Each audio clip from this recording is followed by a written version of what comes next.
Good morning and welcome to the IFA Summit 2022. Good morning, Berlin. Good morning, IFA. I hope you found your way well here in this nice Hall 23. Yes, we welcome you all here live in this hall, as well as those of you who have tuned in via live stream for a full day of new perspectives, new ideas, and hopefully also new solutions for you to take home for yourselves and your businesses. Because, to put it bluntly, and with the words of Bob Dylan, the times, they are a-changing, and they're doing it rapidly and sometimes even brutally.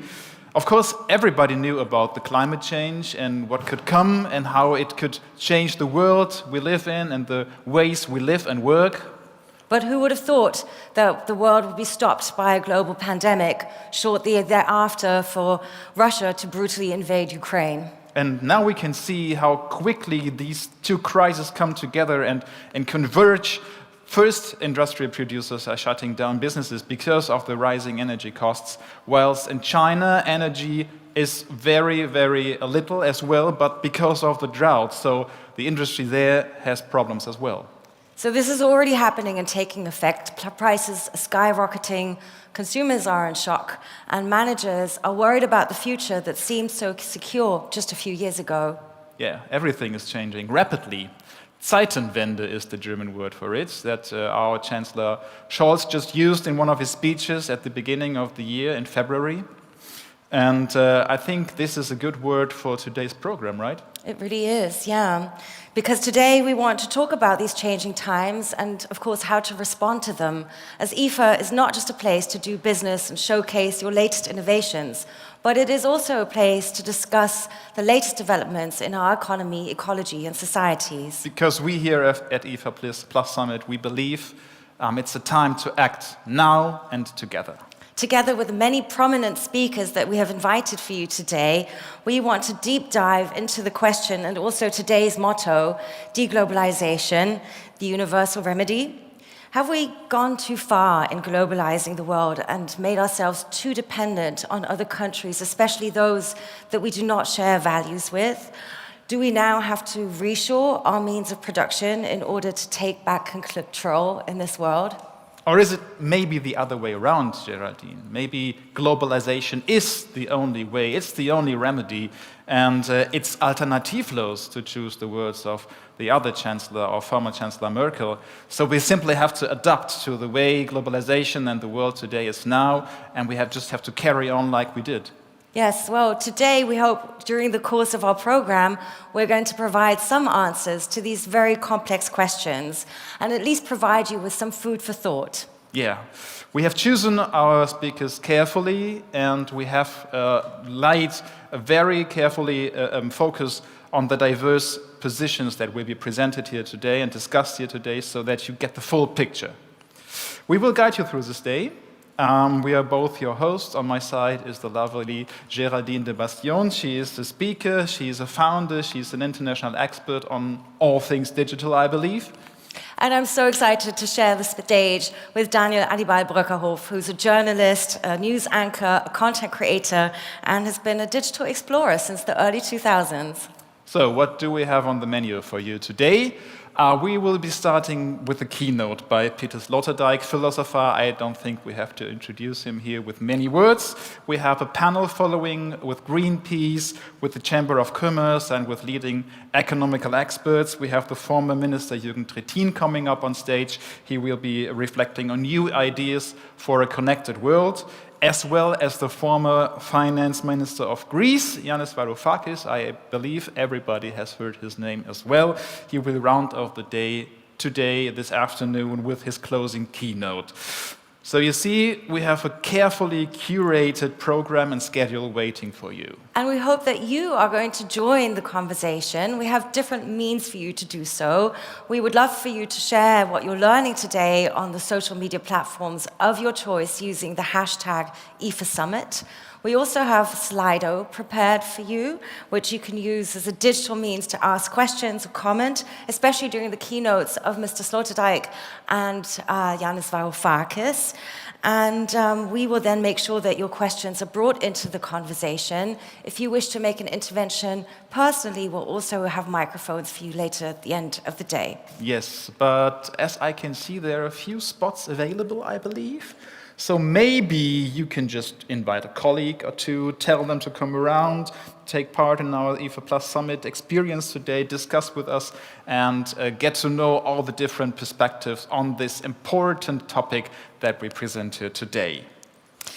Absolutely, and if you need to go and do some private business, there are restrooms just behind this hall. You'll find them in the back, in the space between these halls, and that's also one of our emergency exits. And I'll do the flight attendant now, also to the sides. Here and there, very important. And one more thing that's important, this event will be live streamed or is being live streamed at the moment.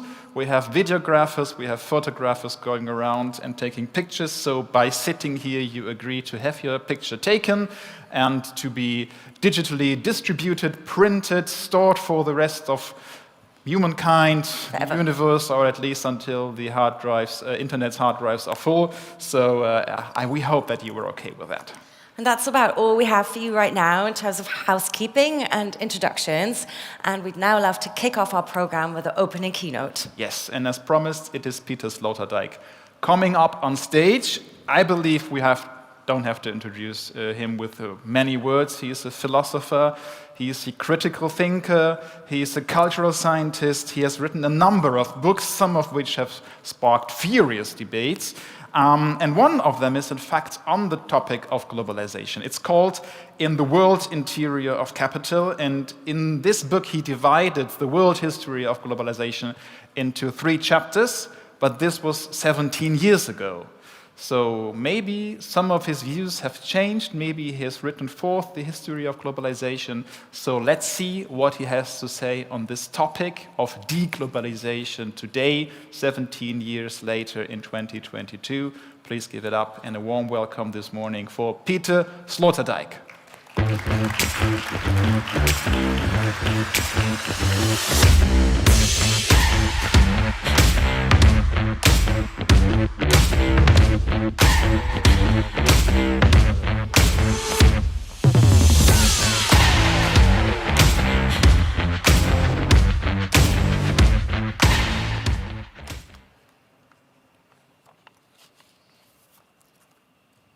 Ladies and gentlemen, one way of defining what is called modernity is that more and more people have been suffused with the novel sensation of witnessing dramatic changes during their own lifetimes.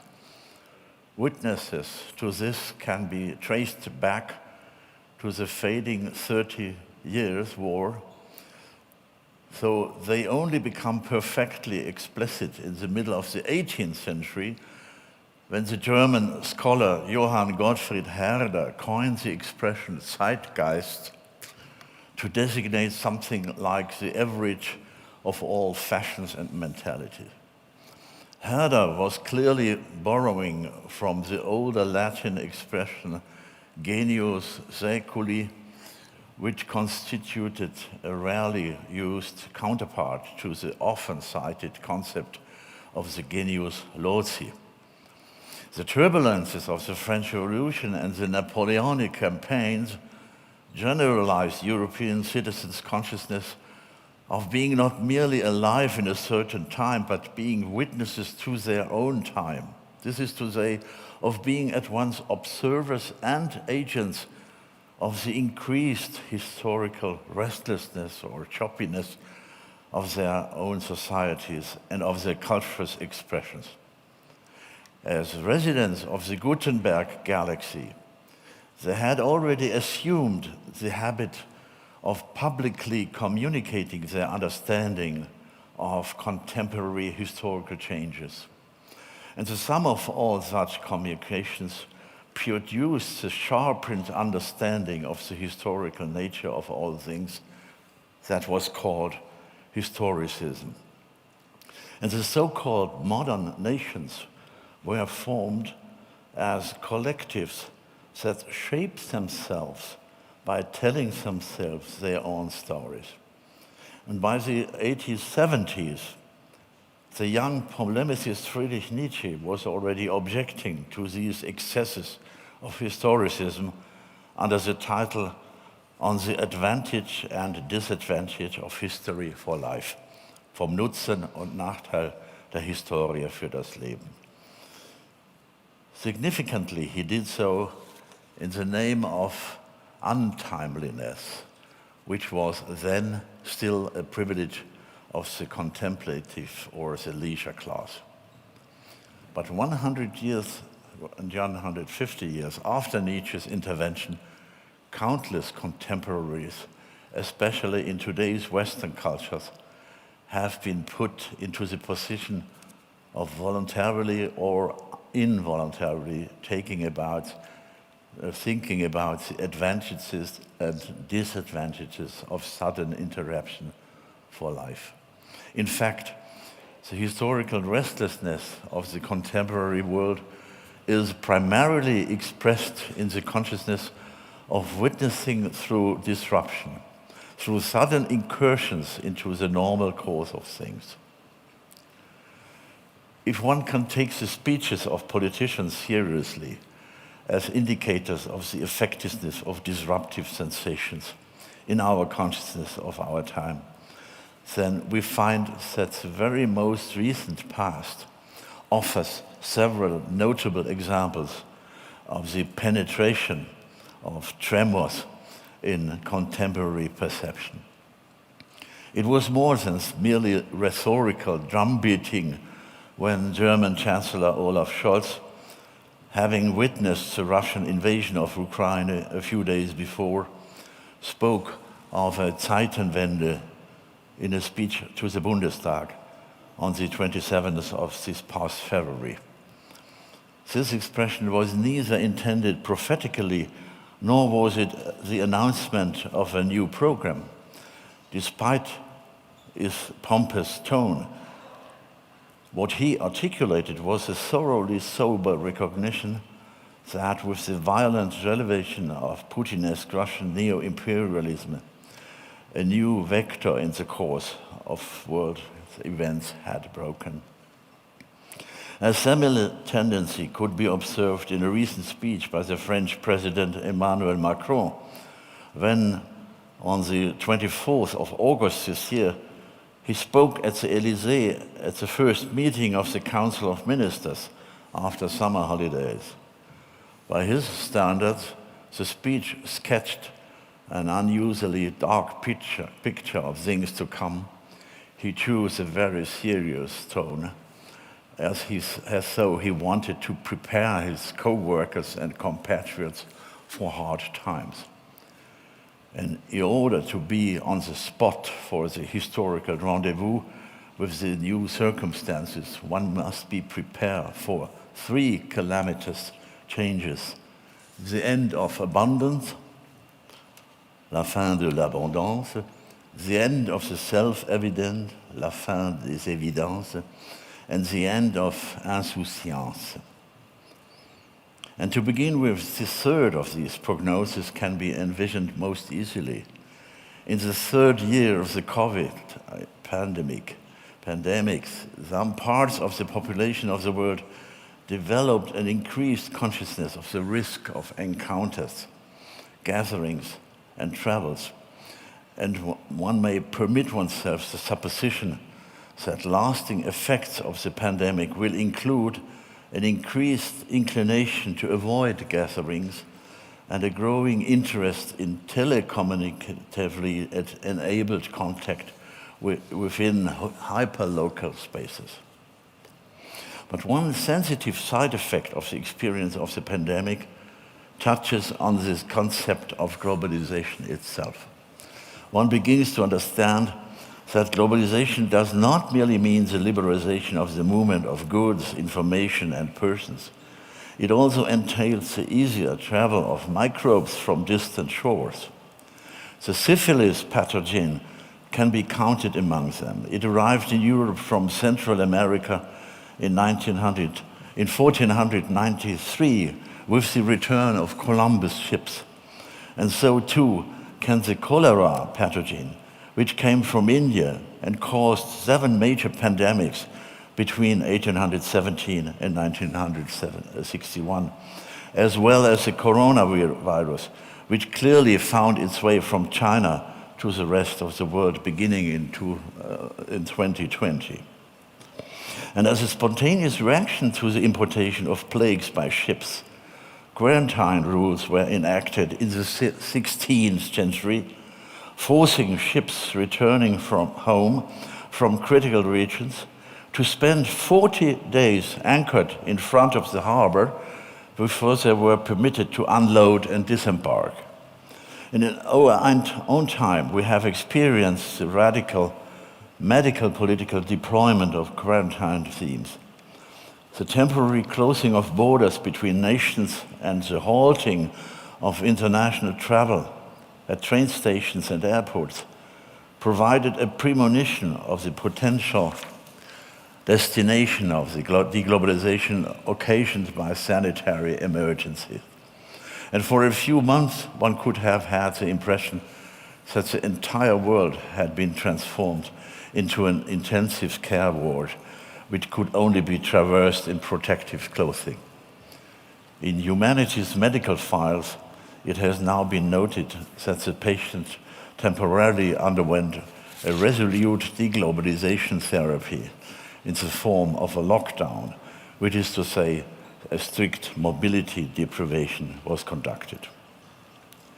But the COVID shock was not necessary in order to cast a shadow on globalization as an idea and a process. Between the late 15th and the late 19th century, a kind of play was performed on Earth which one could, following a well-known formula of the famous Renaissance historian Jakob Burckhardt, be described as the discovery of the world and of humanity. It concerned the world in its planetary gestalt as it was depicted following the first circumnavigation of the globe beginning on the 20th of September 1519, and the re-arrival of the Victoria, the flagship from the expedition, at the harbor of Sevilla on the 10th September 1522, provided the practical proof of the roundness of the Earth, along with a demonstration of its navigability. And it happened to humanity in its boundless ethnological diversity, which was revealed piece by piece on journeys of discovery to remote islands and continents. In many cases, discoverers acted at once as conquerors and as missionaries. They subjugated the peoples they discovered to a European crown or to the primacy of the Pope, and imprinted the seal of Occidental culture on foreign cultures. De facto, the first globalization was completed under the signs of ocean ship travel. Initially as a Hispanization of distant parts of the world through the construction of what the Austrian historian Alexander von Randa has dubbed the Catholic Commonwealth. It was accomplished by a marginal Portuguesification, and it gave way to the Britification of the world, which saw a very great part of the earth, up to the quarter of its inhabitants, a fifth of its landmass, 33 million square kilometers under British dominion. The French and the Dutch factor were also not to be underestimated for centuries of overseas possessions, even if their slice was less significant. And the German Empire made its claim to a place in the sun late but emphatically at the Berlin Africa Conference in 1884, though its success was short-lived. The first sea travel-based globalization could be interpreted as an expansion of the legal principle of the mare apertum, as it had been postulated by the Dutch jurist Hugo Grotius. That is to say, the freedom of the sea is extended to discoveries on the other edge of the ocean. Herman Melville, in his epochal novel Moby Dick, reminds us that a whale, ein Wal, belongs to the first person to harpoon it.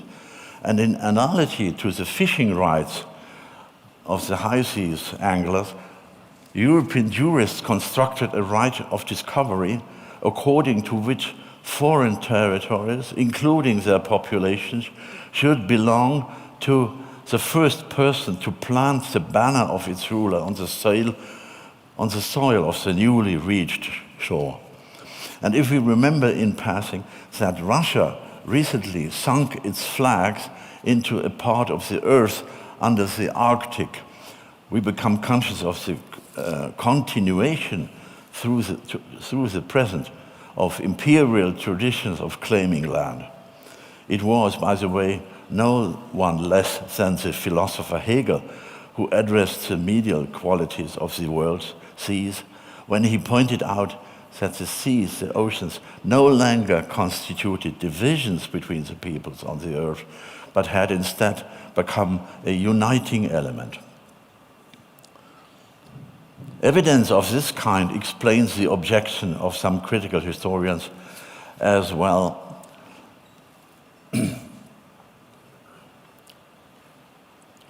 of outspoken opponents of globalization, that the globalization, as it had only recently been called, of the economy and of global commerce in actuality only constitute a second modernist wave of colonialism.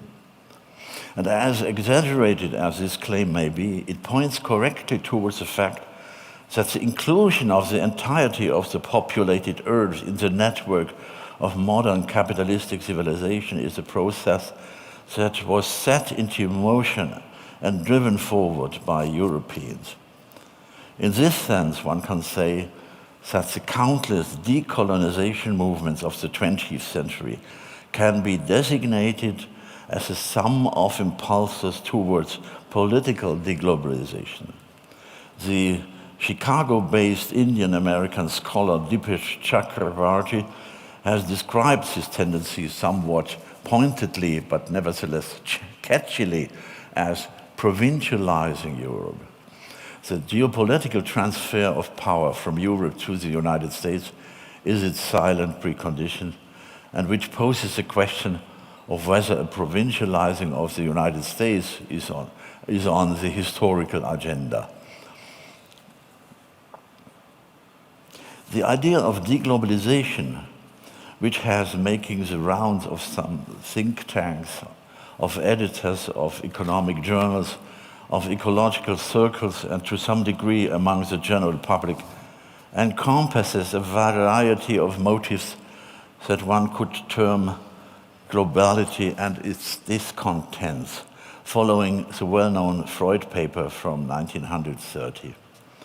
In the context of these themes, the recognition imposes itself that the level of technological civilization that has been attained has no future, exactly because of its successful worldwide implementation.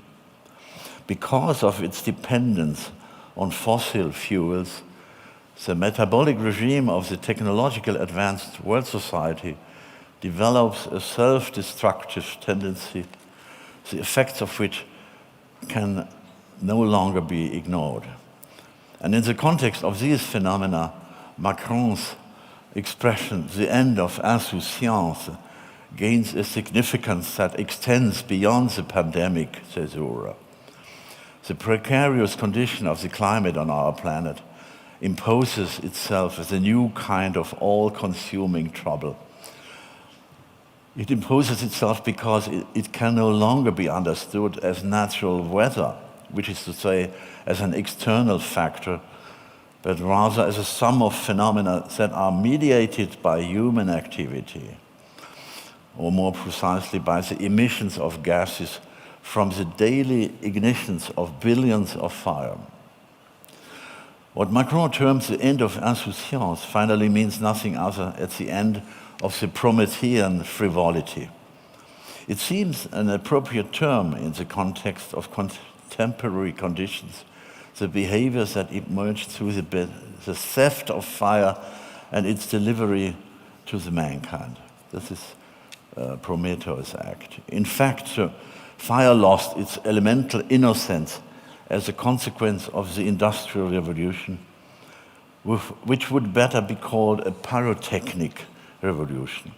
And with it, flammable fossil products began their triumphant march from industrial society to the society of comfort. And the new economic formula that the early socialist Saint-Simon pronounced in a lecture when he said that it was time to replace the exploitation of man by man with the exploitation of the earth in man's interest, could only come to pass with their help. And since the 19th century, Marxists, communists, social democrats, liberals, and conservatives have all agreed on this formulation. And in order to give the term deglobalization a reasonable meaning, it will be necessary to fundamentally revise the exploitation paradigm itself. And to do so, it is inevitable to replace all forms of monodirectional exploitation with strategies of regenerative use. And this turn must be accompanied by a transvaluation of all use values. And this can only happen alongside with a new evaluation of the addictive value of goods and wares. Consumption behaviors should be designated as addictive as soon as the consumer is fixed into a pattern of self-harm through excessive pleasure. Addictions can be defined by dependence on harmful consumption. And free markets are often nothing more than places where addictive goods change owners. It should finally be explicitly acknowledged that practically all of the most desirable goods, today's goods, aside from frugal nutrition and simple clothing, consist of wares that, because of their characteristics as stimulants or as modes of self-expansion, have a tendency to become essential to their consumers or indispensable. And one must admit then that the majority of economic transactions in the present reveal an occult analogy to drug trade. This is also revealed by the fact that the symptoms of withdrawal appear in the moment when a new supply cannot be procured. And with a view to these relations, the idea of deglobalization is an effort to de-narcotize and de-drogify. It is also the search for means by which merchants and consumers can liberate each other reciprocally. In this context, it may be useful to think of a dramatic episode from the time when the first globalization was still visible as unveiled imperial commercial aggression. In the first Opium War of 1841, British warships on the coast of China forced the Treaty of Nanking. As a consequence, the Empire of the East was obliged to open itself to the British organized trade in opium, which the British had produced on giant fields in India. And thus the paradigm of the military compulsion to drug use of a large population was established. And the process was repeated in the Second Opium War of 1860. And massive drug use is said to have at times put up to a tenth of China's population into the condition of dependent somnolence that the dealers desired. And today's China takes its revenge for this humiliation by exporting the devices used for the electronic sedation of the population in Western mass culture. And shortly after the First Opium War, Karl Marx, in a sketch entitled Critique of Hegel's Philosophy of Right, jotted down the well-known sentence, "Religion is the opium of the people." Had the differentiation between sedativa and stimulants, between uppers and downers, as they are called by the users, been familiar to him, he might have added that coal is the cocaine of industry, and we may add that the metabolic regime of the technologically advanced world society develops a self-destructive tendency, the effects of which have become possible to be ignored.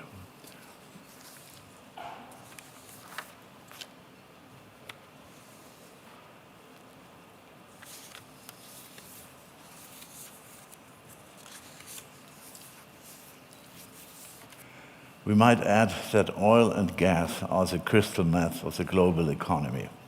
And from this point of view, decarbonization is equivalent to a kind of denarcotization, unless the widespread electrification simply ends up meaning the transition to a less harmful drug.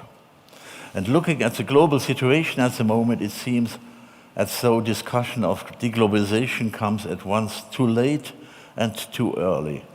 While Europe and North America begin to take the ecological demands of the future more seriously than before, a sequence of other global agents lay claim to a compensatory usage of the world.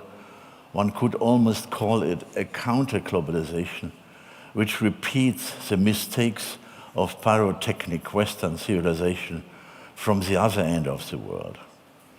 If one wishes a meaningful concept of deglobalization and make use of it, it must be treated as an admonition to abide by the increasingly comprehensible ecological imperatives. And this could hardly mean that we, with all our knowledge and expertise, should retreat from the level of openness to the world that we have attained. Properly understood, it demands of the world's great political and economic powers that they act in such a way that humanity survives the 21st century without tumbling into self-destructive local egoisms. And this interpretation corresponds to philosopher Hans Jonas' newly formulated categorical imperative for our time, which appeared in 1979, the imperative of responsibility. Act in such a way that the effects of your action are compatible with the permanence of genuine human life on Earth. And this sentence might seem rather fuzzy, but its vagueness comes with the advantage of providing us with hundreds of ways of making it too. So, Mr. Sloterdijk, thank you very much. I think your keynote alone would deliver or is enough material for the rest of the day to discuss. But we don't have the full day, so we would like to discuss some of the topics.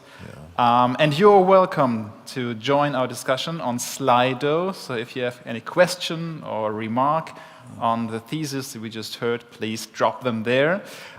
When I heard your keynote, one thing came to my mind, and it's getting a bit religious now, because I thought of Genesis 1:8.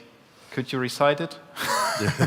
No, it's fill the earth and subdue it. In German, macht euch die Erde untertan. And I think this dogma is planted very deeply into our cultural DNA.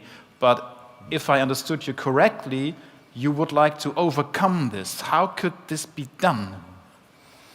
Yeah, that demands not less than a profound renaissance, something that would be able to undo the negative effects of the Jewish-Christian recommendation of subduing the earth. Yeah.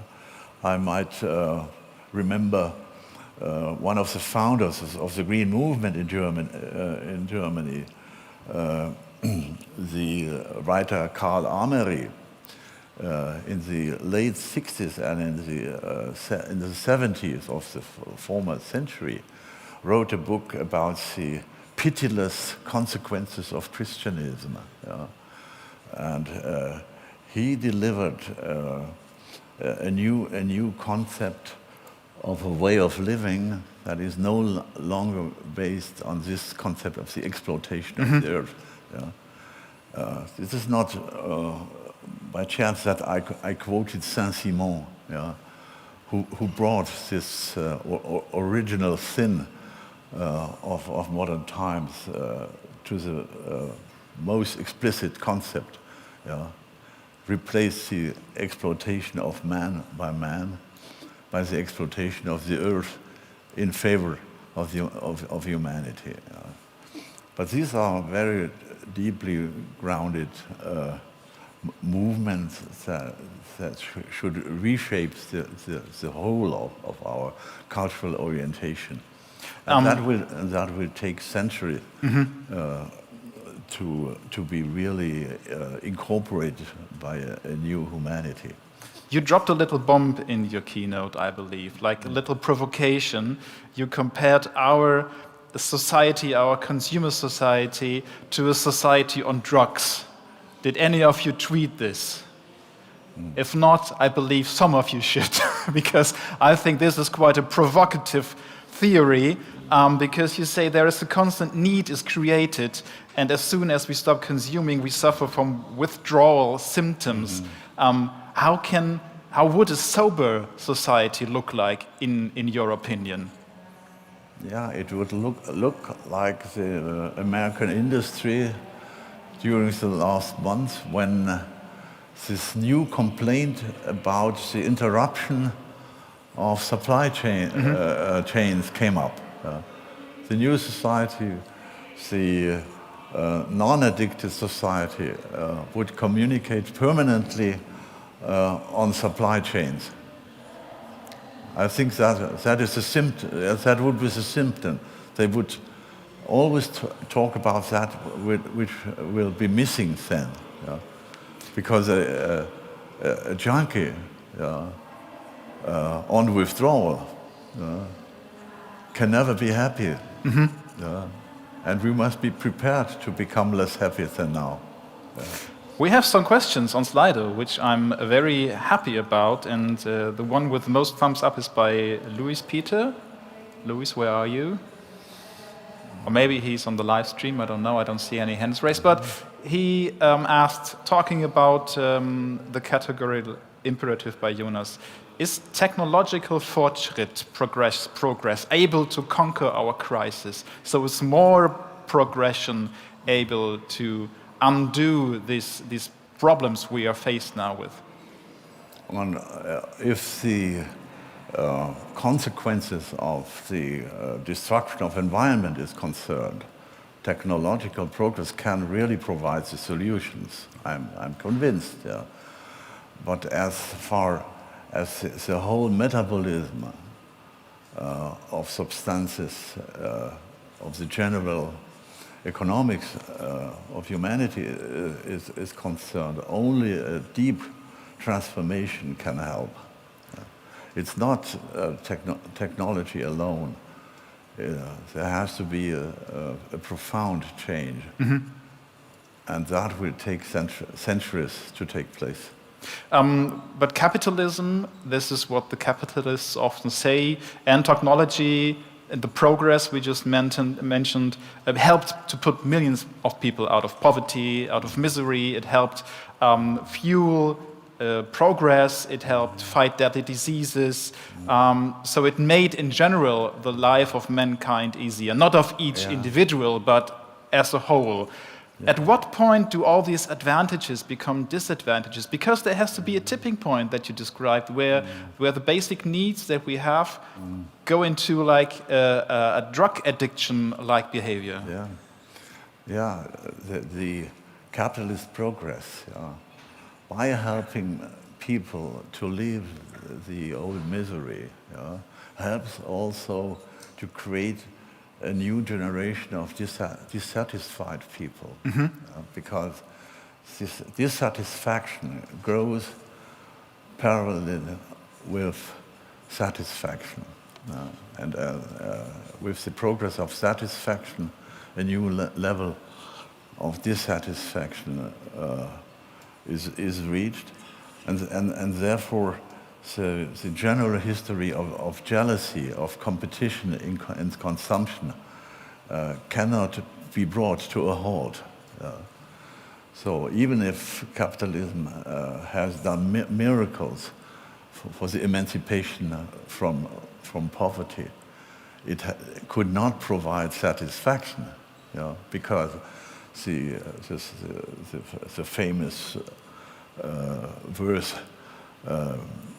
of the Rolling Stones, I can get no satisfaction, is deeply inscribed in the mechanism of our ways of providing us with satisfaction. The next dissatisfaction is always already standing at the door, and if you leave this room, you will leave it more dissatisfied than you were when you entered. Nice. So now we have quoted Bob Dylan on stage. Now we quoted Rolling Stones on stage. Let's see what comes next. But if we take a look at the actual geopolitical situation that we're faced with, we see a comeback of nationalism, especially in the US, but also in Europe. We see a rise of imperialistic tendencies, especially in Russia and China. Has the global society been nothing but an idealistic dream of some daydreamers? I don't think that it is only a dream. It is a concept. That is something different. So, philosophical and political generalizations always have a very strong anticipatory dynamics. And using the term of world society is not only an ideological act. It is, in rhetorical terms, it is an hyperbole, as an exaggeration. And exaggerations are always needed if you talk about things that have no clear dimensions. And already Quintilian, the teacher of all orators in the world, has recommended, if it is not clear how the dimensions of your subject matters are, it is much better to go further than not far enough. And this is the justification of exaggeration in every sense. And politics without exaggeration, without hyperbolic gestures, and what you might call an utopia, is simply not possible.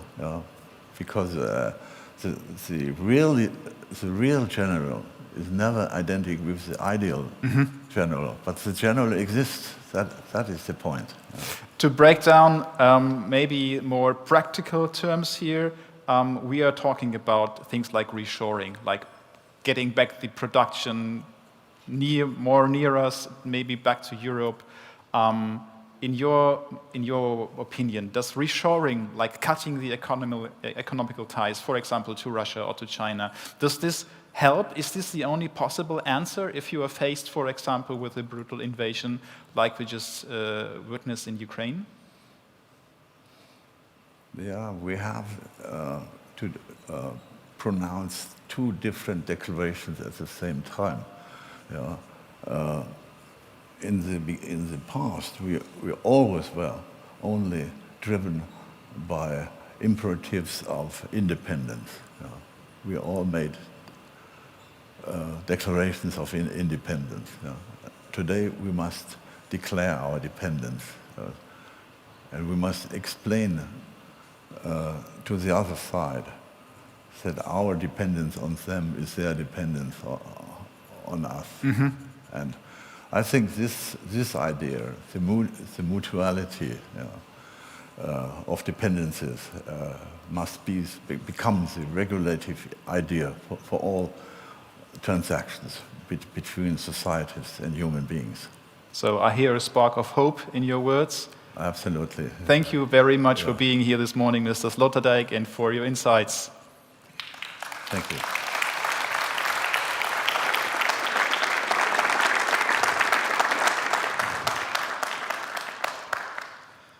The next talk will zoom in on the key management factors in reshaping globalization. What can companies learn from trends in digital leadership and digitization in order to make their supply chains more resilient? This is, I think, a question that a lot of people have in mind at the moment.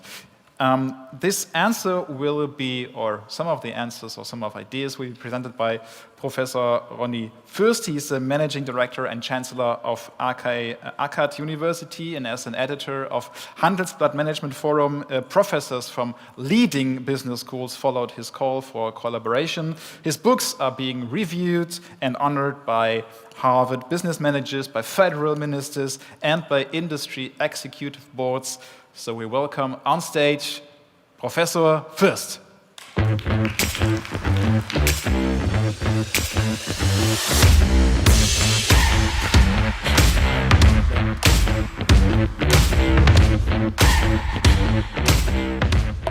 Yeah, also a great welcome from my side. Nice to be here. And perhaps for those who don't know the ACAD University, ACAD University is the oldest private distance learning university. So we offer over 50 study programs, and let's call it like this. We are the leading provider of study programs with digital competences, for example, like digital leadership and business, data science, software engineering, artificial intelligence, stuff like this. And we are specialized for studying on the job, so you can study anywhere, anytime, 100% online.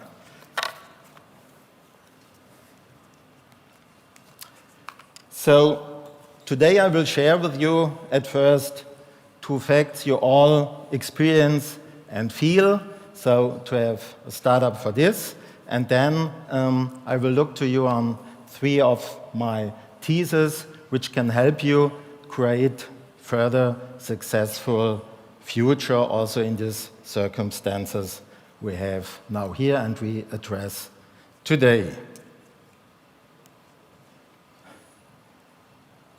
The further speaker we saw did a great introduction of what is deglobalization about. So just let me share with you how I came to this subject. With the ACAD University, we have an annual conference like this, also with researchers, professors, and top managers. And 1 year beforehand, we have to think about what could be a topic which is relevant for business and society in the next year. And in 2014, we thought the stuff of deglobalization could get relevant, and so we decided to do this. But even we were surprised what happened half year later. So perhaps you remember in 2015, we had over 1.3 million immigrants who came to the European Union, which was not expected before. And then the next year we had also the same situation, and just that you have some experience of the mood we had these days, you can read some excerpts of the greeting of the ACAD Forum from the President of the European Union, and I think you can remember back how we all felt at this time. I just give you two of them or one of them. So terrorist groups and their extremism. So we started more to come in this subject. Populism, even the Brexit and anti-EU movement, we were confronted at this time. And so after this, I thought the book is not ready on this subject to finalize. I should integrate some political subjects, some political interest. And so we are also surprised what happened the years afterwards and where we are confronted with other subjects like this, and the relevance and the significance increased a lot. And so even today, I think it's not time to finish the book because there are a lot of developments. And so I'm also excited what is the right moment to do this cut and finish it. So, but what about deglobalization, or what about globalization and the development of globalization, and why we get more vulnerable for global crisis as we feel now, and we will discuss a lot further on this very good summit.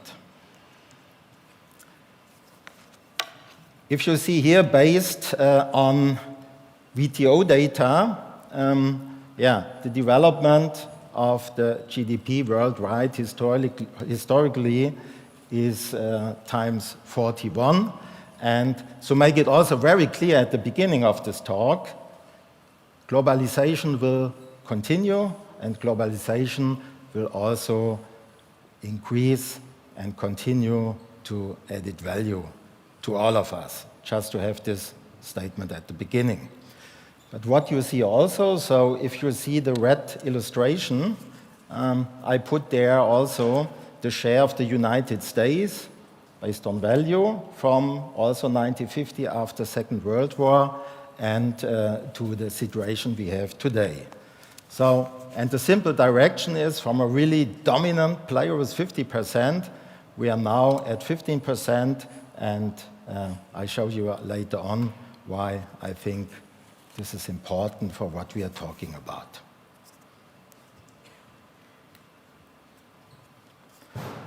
If you see here an illustration based on OET data, you see that the economic power, and also, let's say, illustrated here in colors, the deeper and the bluer, the better, just for a simple illustration about the economic power.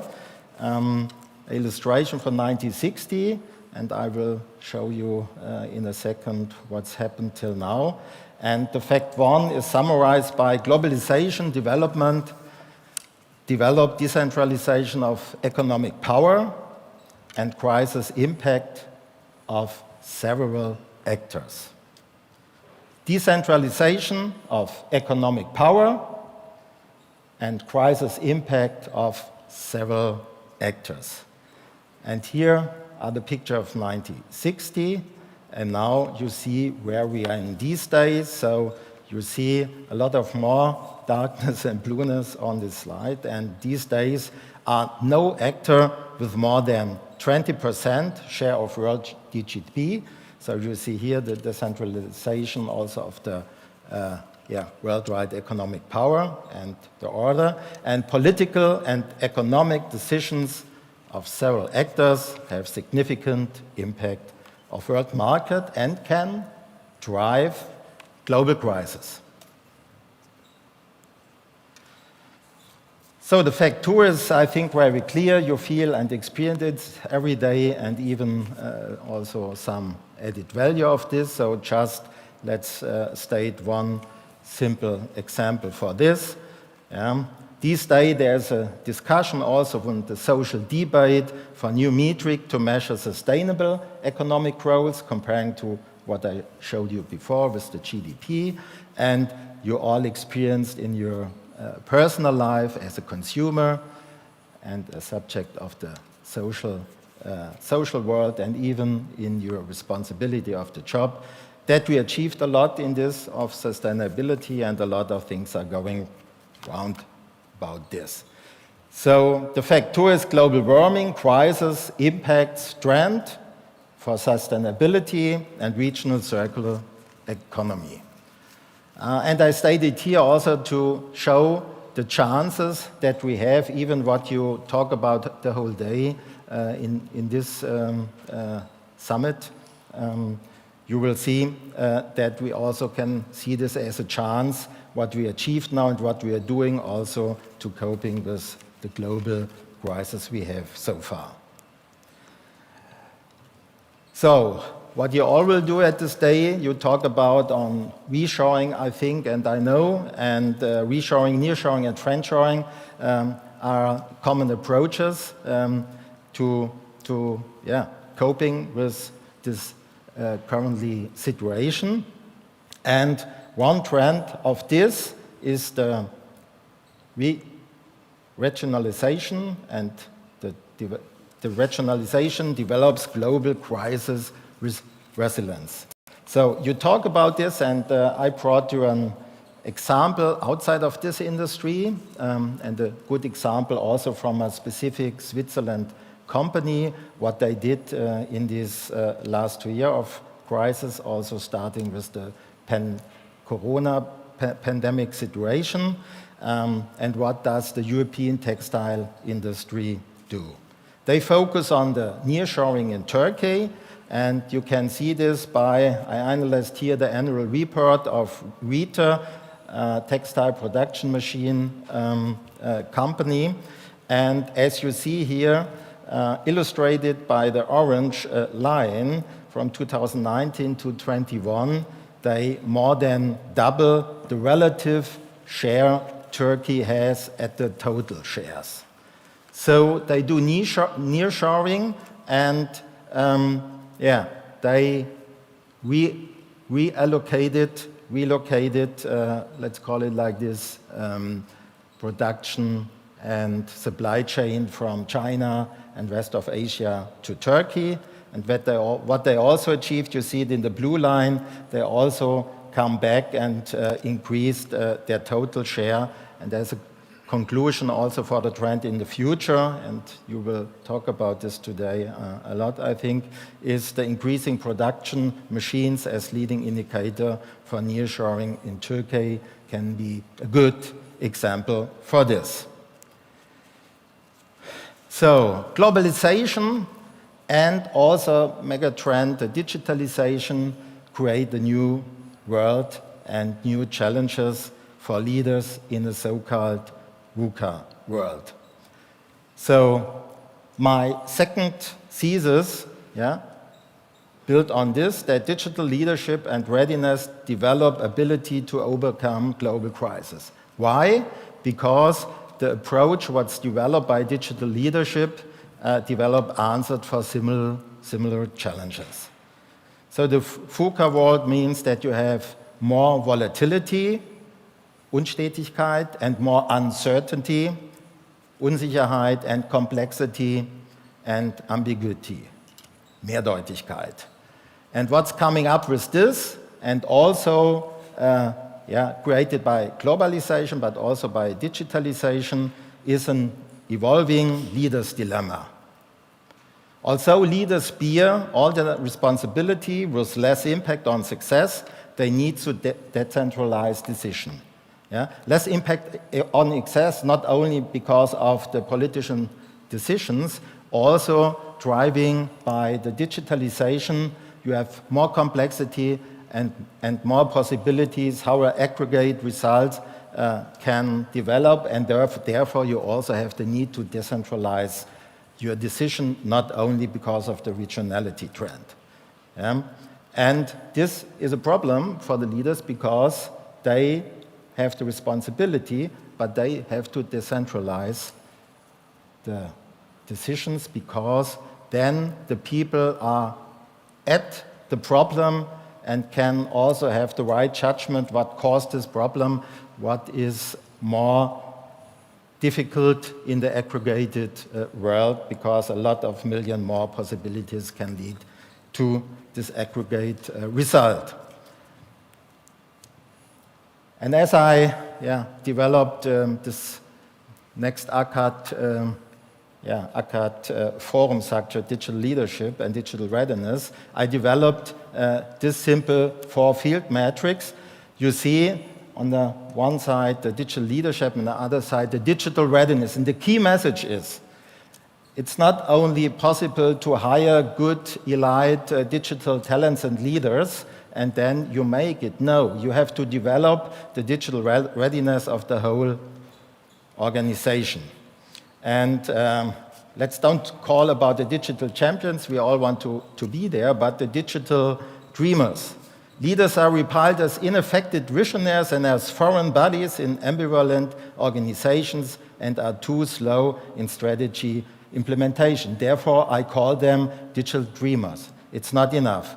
But if you achieve the digital champions, you are also more agile and resilient to global crises, not only more professional and successful in a digitized business world.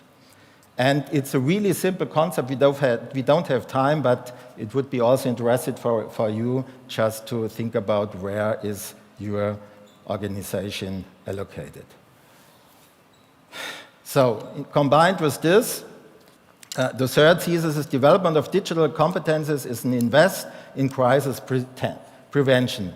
And you can't go straight away from, let's say, diagonal to the top right, where you get the digital excellence culture. You have to simultaneously develop digital leadership, digital specialists, and digital basic competences to create the sustainable digital excellence culture. And you need it to achieve all of this. And why you have a higher return on investment? Because you have to do it anyway to be successful and have the competitiveness and the business performance. But comparing to classical crisis management, where you invest in cost just to do the risk management, here you get also the benefits of in the business world. But you are also more reliant. So if you summarize this, the facts are clear. The first thesis, you do your homework for sure, and you will develop a lot today. And the other two will help you. And I want to give you this message beside all other, let's say, operational stuff. In the strategic way, do it consequently. Also invest in this digital development of your company to be more agile and successful also in global crisis. So this keynote was based on the following German books, if you're interested to go deeper in the issues. For example, digital education and artificial intelligence, and also the creation and management of the digital transformation. And the forthcoming book, Digital Leadership and Digital Readiness, because this is needed to do the other stuff of the books. You can read if it is published and interested in this one. So thank you very much.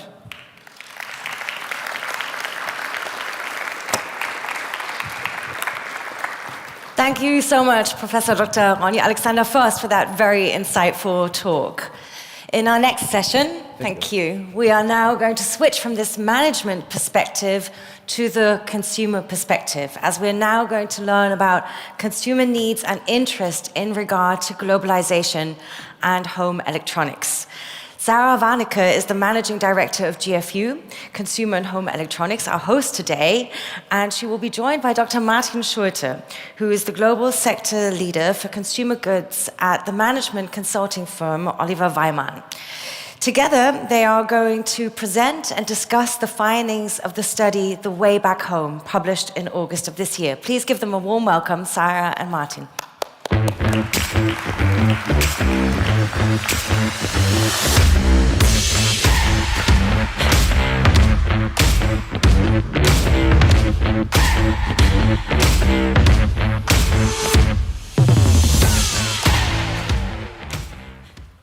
Good morning, and thank you for the introduction. Yes, the COVID-19 pandemic and all the different developments after that have shown a spotlight on how economically interlinked the countries of this world are. And now there are voices from politics, businesses, and NGOs who call for a rethinking and a new design for international networking. And already today we had a glimpse into this experts' discussion about all these issues and how to solve them. But we today are here to discern with our study and learn more about how consumers think about this issue as well. With that in mind, we conducted a global study, a representative study across 5 major global economies: the United States, India, China, France, and Germany, obviously representing significant players in the globalized market. It's a very recent study conducted in August. So the results are brand new and obviously already reflect the different sentiments resulting from the global political situation and crisis we are also facing. And the question we were posing to the consumers was quite simple. How do you feel about globalization, and to what extent does globalization and the current state of the globe affect your consumer patterns? Yeah, as just mentioned, we first asked rather bluntly what the participants thought about the globalization. Is the world today too globalized? And the interviewees in India and France are the most skeptical ones. In India, only a very small minority has a positive view on globalization. In France, 9 times more respondents are critical of globalization than not. And in Germany, a little more than half of those surveyed think that way.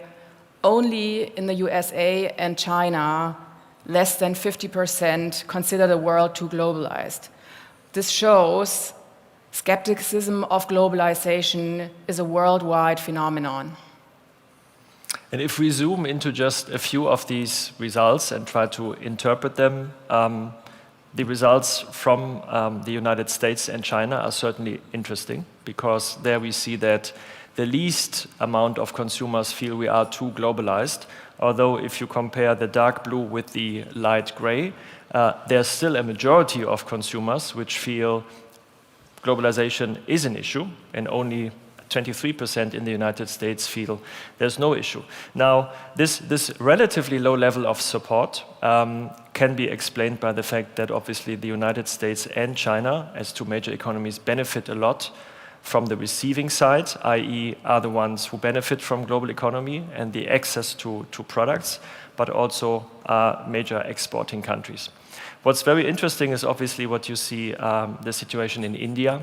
And if you zoom into India and the high amount of skepticism towards globalization, speaking to consumers, you can really see there's a new national identity which is currently growing, currently also combined with the 75 years celebration of independence. And what we hear from Indian consumers is they have for a very long time felt like the workbench for many other countries. So if you want to win in India as a consumer, as a retailer, the implication really is you need to find a localized approach which caters to these quite significant concerns.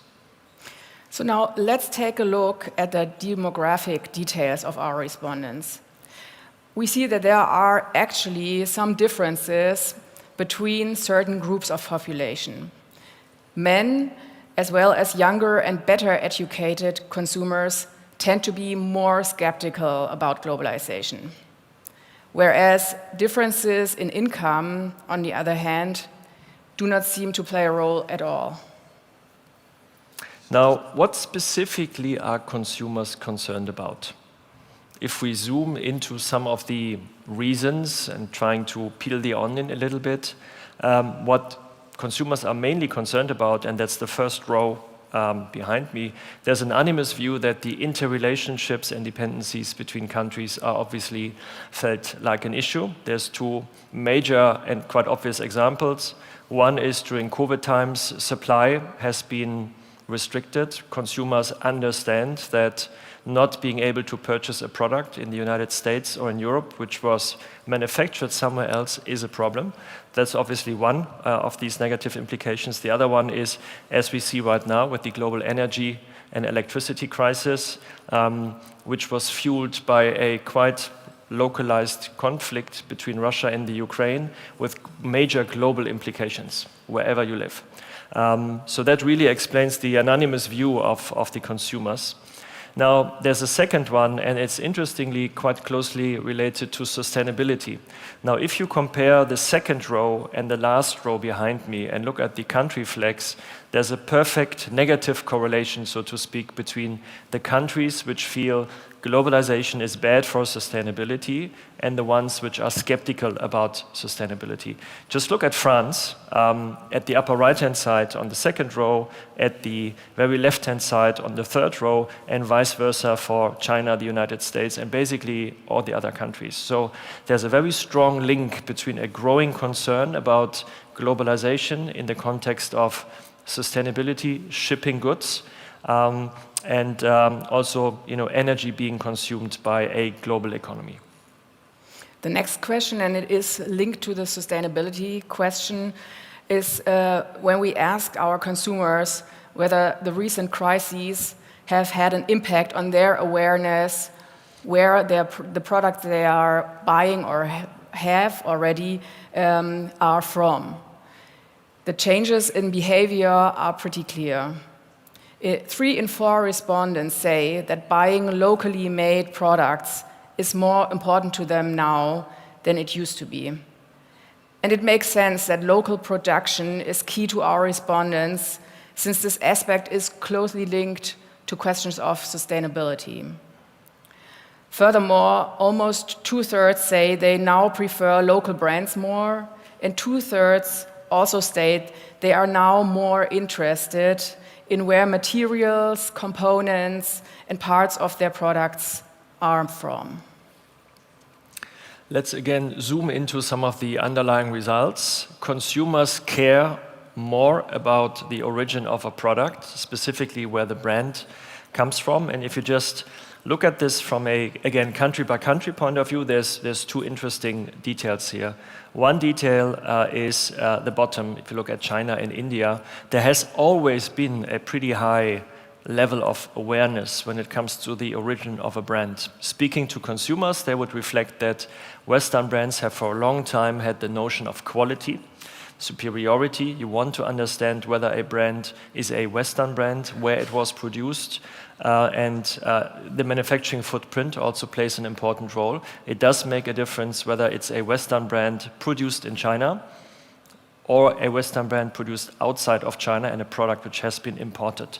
So the level of awareness has always been very high, but what you also see, looking at the upper half, Germany, France, and the United States, there's a very strong shift anonymously across these countries towards a very much higher level of awareness, plus 29% for the United States and close to 20% for all the other countries. So you really feel that global level of awareness, wherever you look, wherever you zoom into, is increasing significantly, and that's the same for the demographic layers, which Sarah has explained earlier, whether it's age groups, whether it's gender. It's an anonymous trend we currently see, which is, as you can see here, a very much increased level of awareness and the implications for these consumers when it comes to purchasing patterns. Yeah, and the question is not only where is the brand from, but also, and even more importantly, where is it manufacturing? And this is really a key issue. Even before 2020, as you can see, it was important in India and China where a brand had its products manufactured. In the Western industrialized nations, however, the preoccupation with this topic has increased significantly recently. You can see that by the shifting blobs here in this chart. And it is particularly pronounced in the United States.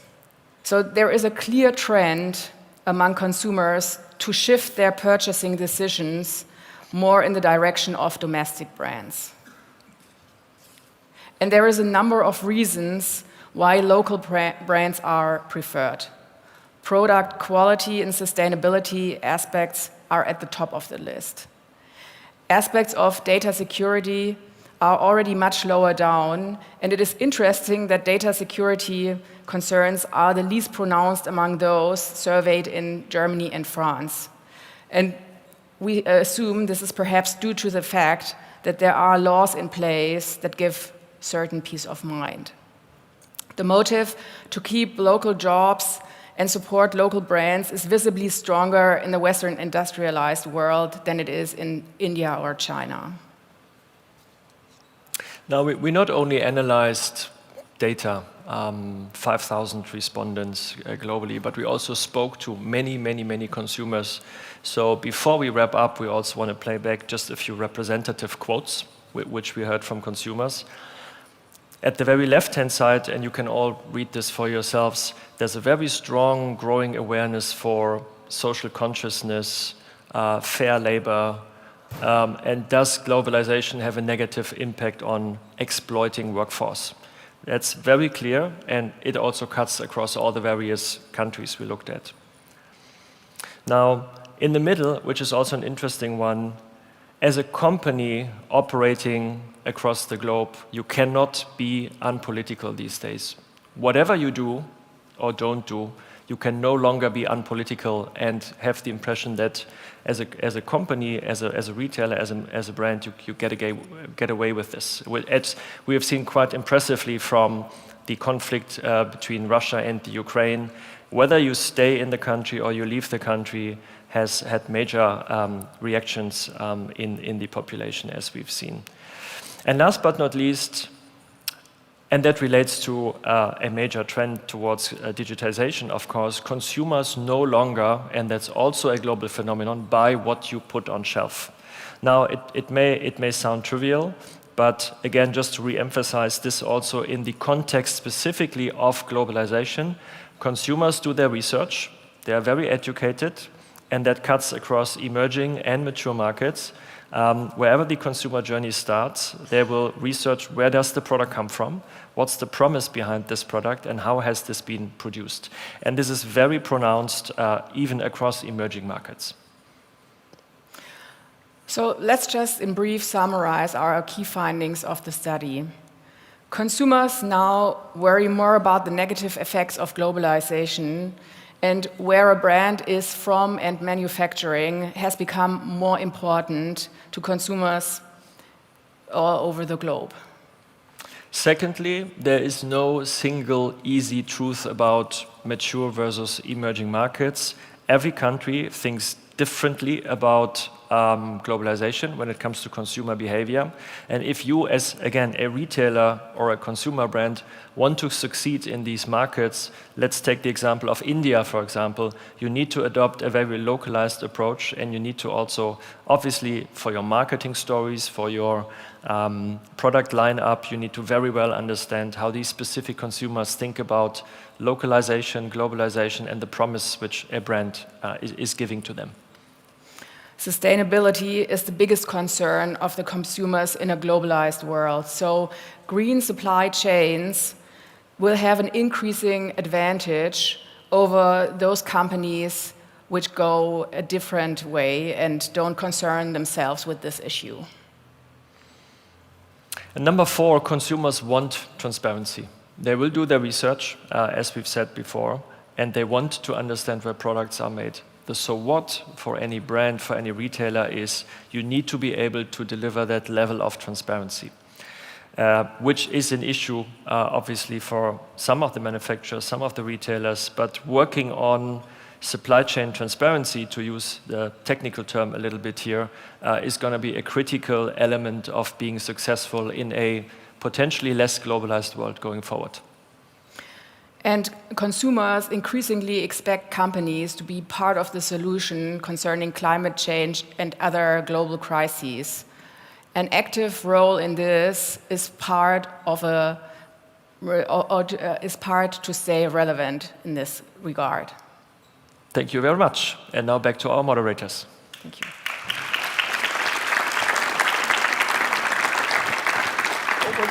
Thank you very much for those insightful presentations of your study.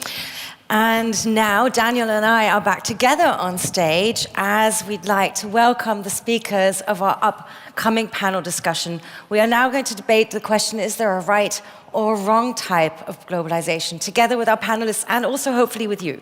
Yes, and I urge everybody not to leave, because this is going to be very interesting.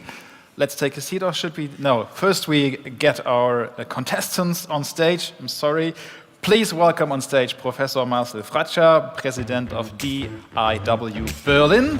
Welcome Melanie Vogelbach, Head of International Economic Policy and Foreign Trade Law at the Association of the German Chambers of Commerce and Industry. You can applause as they're taking the stage. Followed by Christina Bonitz, CEO of strategy agency Different, which will be hosting the workshops this afternoon in this hall. And last but not least, welcome Dr. Mauricio Vargas, Lead Economist for Economic and Financial Issues at Greenpeace Germany. Thank you for your warm welcome. Let's take a seat. Great to have you all with us on stage today. Thank you so much for joining us here at the IFA Plus Summit. So we want to have this discussion guided along, let's say, the axis of what we think about in the sustainability triangle: political and economic perspectives, ecological and social perspectives. And we want to start a little bit with the current, let's say, economic risks and political alliances. So we want to start with a very quick flashlight round to go into this discussion. And would like to ask you, looking at our current economic model, which very much heavily relies on internalization of labor, or some would also perhaps argue exploitation of labor, is this going to change in your opinion? Yes or no? And if the answer is yes, just two buzzwords, why or how? Mauricio, can I ask you to begin? Yeah. Well, it has to change, so yes, I hope so. And the reason is that normally economists know that there is no free lunch, but our economy in the past had a free lunch, which was the exploitation of nature. And I think we all agree that this has to come to an end. So definitely our economic system has to change, and the way we interact and the way we trade. So a clear yes. How about you, Christina? Yeah, I have to agree with you here. I would also say yes. And I think it will be more conscious in the way that we strategically decide if we will collaborate or not, and more collective in contrast to bilateral, I would say. Marcel? For me also, yes. You said two buzzwords. One is resilience. I think we need to structure globalization in a more resilient way, and in a way that, and the other term is social or socially acceptable, that we kind of lift more people so that it doesn't benefit a few, but possibly all. Thank you. Melanie? Well, I would also say yes. I think globalization is already changing. We're already in the process of changing globalization. And two buzzwords, maybe there will be more diversification, that's for sure, and that hopefully making our supply chains more resilient in the long way. Thank you. Also a clear yes from the panel, with some words that are going to also guide us into this discussion around diversification, resilience, how to make things more social, more ecological. So let's perhaps begin by taking a look at the current strategies that are being discussed in order to get these more diverse and resilient supply chains or means of production going. Some of them were briefly touched on also by Professor Fürst and Mr. Sloterdijk this morning. One of these concepts currently being promoted is the idea of friendshoring. And we currently are seeing, let's say, a shift in our, geopolitical landscape and some new alliances being formed. Melanie, maybe you can share a little bit your insights of how Europe is trying to build these new alliances away from China with other regions. Well, we're in an age of multiple crises that are happening at the same time, and so of course Germany, but also Europe, is looking for new alliances, and I think that's very important in a time where we do need to diversify our partnerships. So what we've been seeing from the German government, for example, they've been traveling quite a bit around the world now. Our Chancellor to Canada just recently, to Norway, to the Middle East. And there are more trips planned, so we do need partnerships that are strong and that make it easier for companies to diversify their supply chains and make them more resilient. So we do need to find alternatives for our energy supplies, for our raw material supplies, obviously alternatives to Russia. But to make our economy more resilient for the future, of course, there need to be more partnerships all around the world. And so there are chances in other markets, let's say in Latin America, but also in African countries. And so it's important to look broadly. And you asked about friendshoring. I think it's very difficult to establish who could be a friend and who would not be, where you would draw that line. I think it is very important to have a wide variety of partnerships and not limit yourself, so that you have less risks when you're not dependent on just one partner. But if we only look into our own world of Western democracies, let's say around the G7, it's a very small group and the world is large, and there are many problems, especially when we think about sustainability, climate change, where we do need to engage with other partners, and especially also with countries like China. So maybe a follow-up question to that for you, Marcel, because it seems a bit of a tough balancing act to get right. Maybe also building on, and this is something we'll feed into the discussion, I think, a few times today, the point that was just made in the last presentation, we can no longer be unpolitical. And as we said in our opening introduction, we want to focus more on countries that perhaps share our values in terms of reshoring, let's say, production. But at the same time, as Melanie said, this idea of friendshoring, especially being proclaimed by the US, seems so volatile, especially looking at that country and the fears of Trump or a Trump-esque candidate taking back over government with the GOP.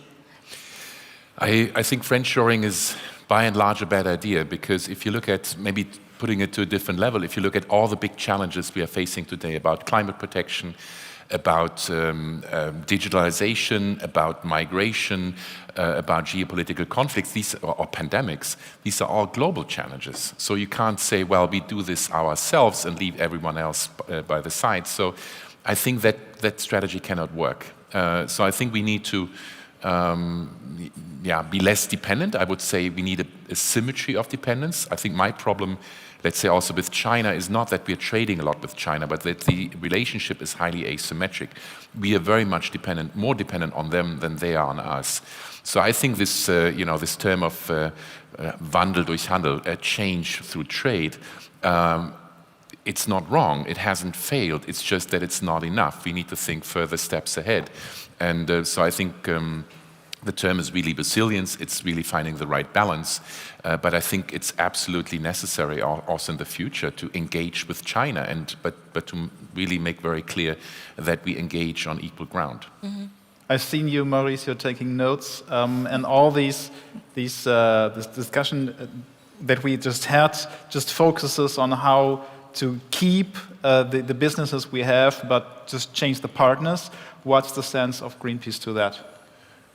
Yeah, you're totally right. That was my first thought. When we talk about diversification and to create resilience, it sounds to me that this kind of diversification is just used to support the business as usual to a certain extent. I mean, we can also observe that on a political level.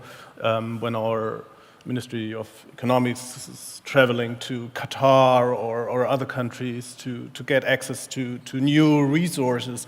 But at the end of the day, it's the same problem, the dependency of certain resources, concentrated in countries that are either authoritarian or even dictatorship. So for me, that's, I understand that this is something business is pushing for, but it's lacking this reflection on the fundamental changes that are needed and that are dismantled by the current situation.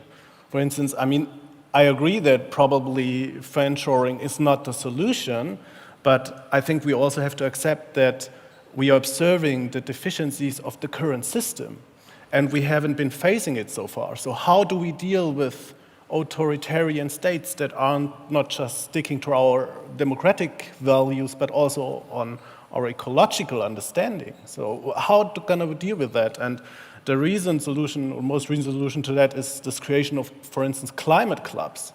And I think this is just an admission of failure of the old system, to think in these new forms of free trade areas that are based on a certain common understanding. I don't know if I agree with that, but I think we have to admit that it shows the deficits of the current system. And yeah, I think it's really, really necessary to find some real answers that are founded on real changes, that address the real issues, not that are based on the exploitation of nature and humans. Christina, this is your topic, I would say, focus on new ideas. Do you see any new idea coming up to solve this problem? I would like to say yes, but unfortunately I have to say no at the moment, because I think we are not in the stage yet where we are talking about solutions yet, but we're still in the assessment phase, kind of. It feels like this whole discussion is a ball of wool where everyone is kind of scared, to draw and make it even tighter. So I totally agree with friendshoring being not such a great idea, but on the other hand, we need to start somewhere. And I feel to be able to start, we need to open up discussion without having immediate judgment in mind. Because the businesses, I'm working for one, we are kind of like the black sheep in this discussion. And I totally get it. But on the other hand, to find sustainable solution and put humans and nature first, I think we need to acknowledge our agency and start somewhere. And if that means on a bilateral base first, and then opening up to a more and broader collective, I think that would be at least a first step. The EU just made a first step. There is a new directive on the topic of, localizing production in crisis situations, so that the EU can say, please produce here in Europe certain goods, and if you are not compliant, we can even force you to do that. So I would just put this idea in the round, and maybe what are your thoughts on that, Marcel?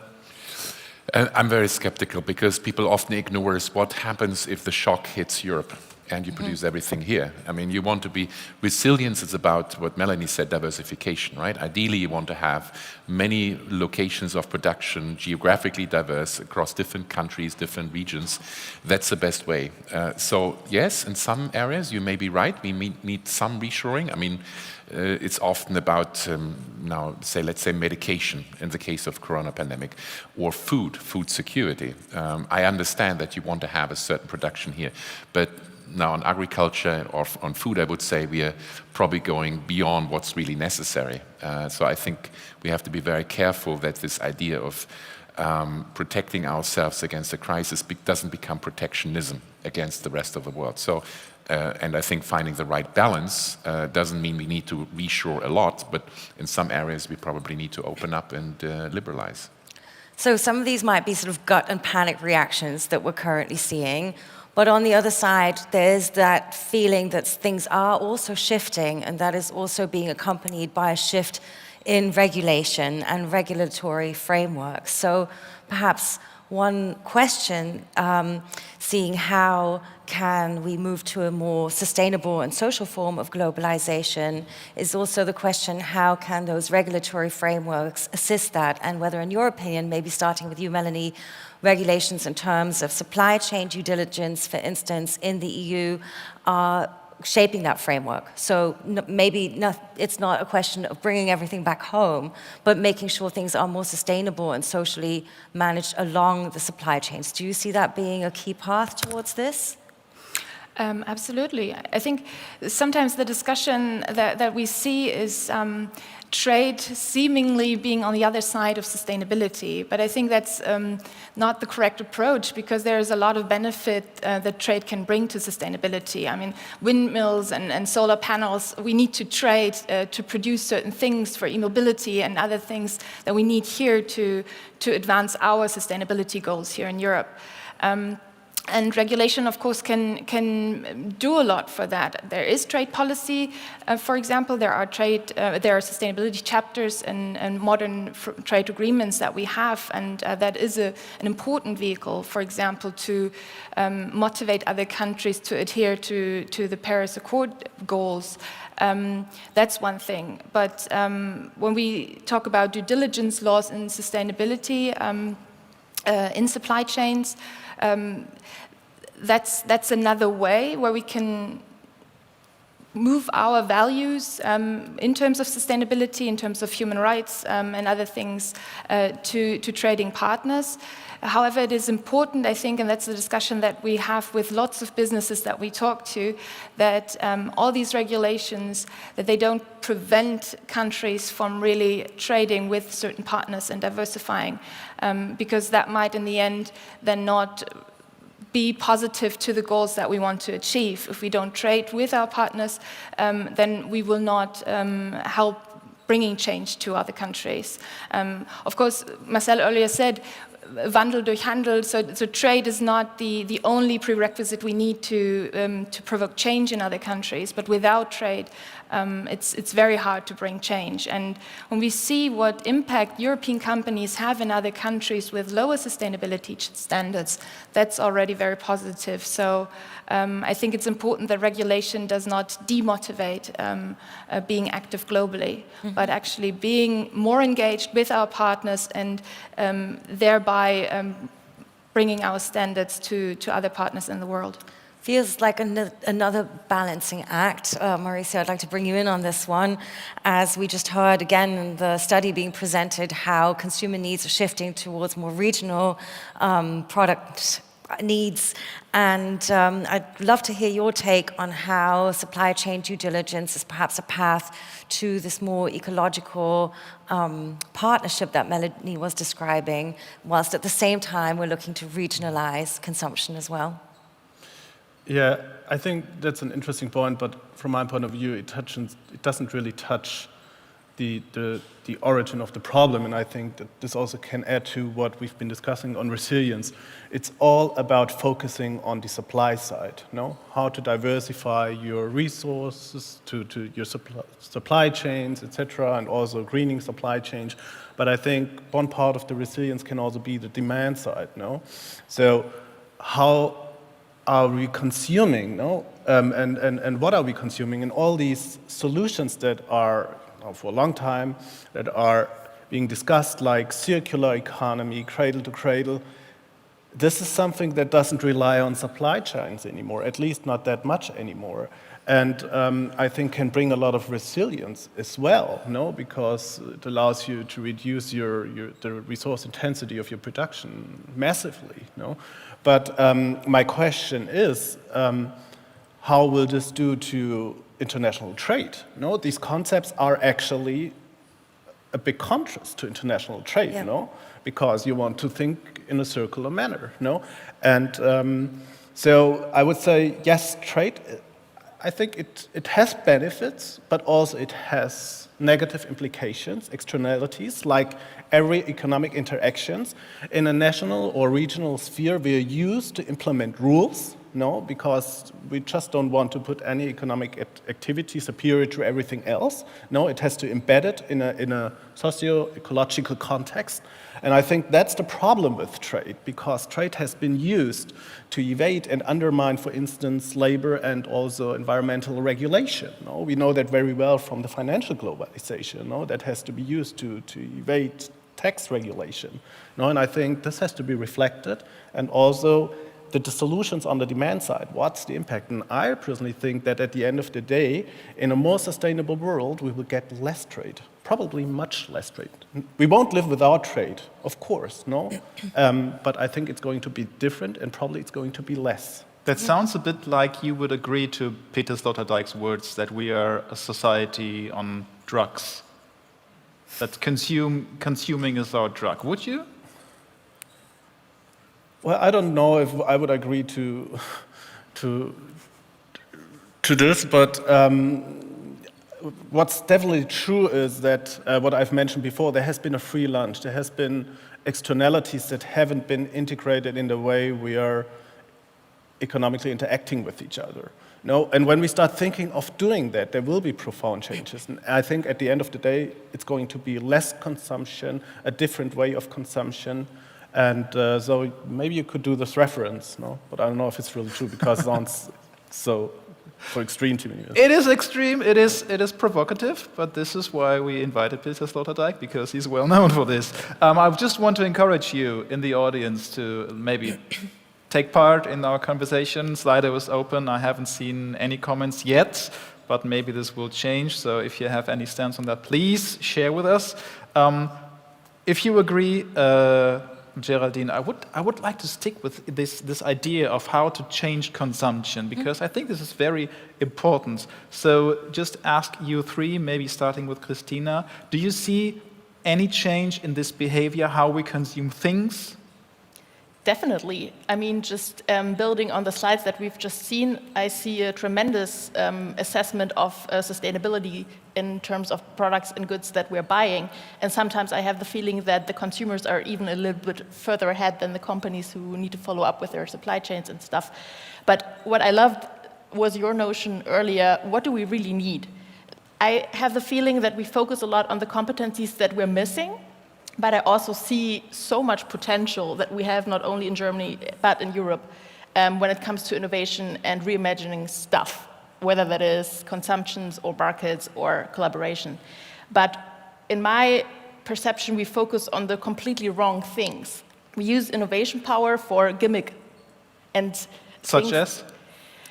Larger TVs, stuff that makes our life even more convenient than it is. Do we really need that, I wonder? If we focused all these amounts of brain and guts and heart on the right things, things we really need, like food and energy and new infrastructure and politics, I think we could move much further ahead, but instead we are very convenient in our solutions as well and make our life faster, simpler, but not necessarily better, in my opinion. What are your thoughts on this, Marcel? I'm a little divided because, human beings are the way they are, which is they want things, they want to consume things. We are lazy. No, I mean, we have certain desires and we want to satisfy them. I think consumption will change, but it will not be lower. I think, and we need to find a way to make consumption more sustainable. The circular economy, the term was used, so we need to become more sustainable in the way we consume. Yes, in certain areas we have to change. Let's say on food, I think we need to consume a lot less meat and a lot more other stuff, just for the sustainability. But I think we have to be very clear what we mean by consumption. And also I don't think we will have less trade. We might have less trade in goods in the future. We'll have a lot more trade in services, so it's just a different nature. And I think we just need to discuss how we define welfare, well-being, utility in the broadest sense. And I think, that kind of is a different discussion. But I think we have to be careful. I don't think we will consume less. We just will consume differently. Maybe I may rephrase the... Clarify, I totally agree. Maybe I should have framed it as the resource intensity of consumption. And I think, yes, we have to think about what we define with consumption, no? And I would also agree that there will be different kind of consumption, service, etc. So I totally agree on what Marcel said. I was just going to rephrase the question for you, Melanie, because I feel there's also a lot of, let's say, perhaps fear-mongering going around, and some voices are getting louder that might say because of the risen energy cost and supply chain issues, product prices are going to increase so drastically over the next 6 months that this is going to bring the change in consumption with it by itself, whether we want it or not. Would you agree with that? Well, I think prices do play a role, and I think especially in times like these where we have very high inflation rates, where a lot of consumers are worried about paying their bills, prices do play a role. And that's why this whole discussion, do we need globalization? Is globalization bad or good? I think there are still tremendous benefits to the international division of labor into globalization. And it has in the past been the cause for us having a wide variety of products, a wide diversity here in our supermarkets as consumers, but also to affordable prices.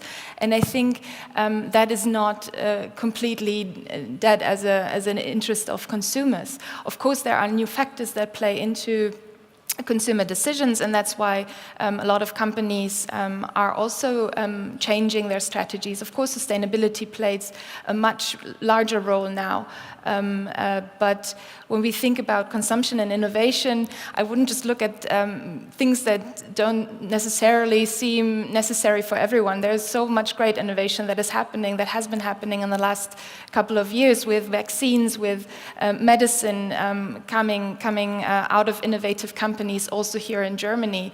And when we think about tackling the climate crisis, we do need smart research, we do need innovation, and we do need companies to invest and to move ideas forward. So I think that's really important to keep in mind as well. And I'm sure that is something that we probably all agree on in the panel, just a question of how to focus that perhaps towards certain topics. So one thing that would definitely change consumption or the way we consume is if we had a different kind of risk assessment and risk calculation to the products that we're producing.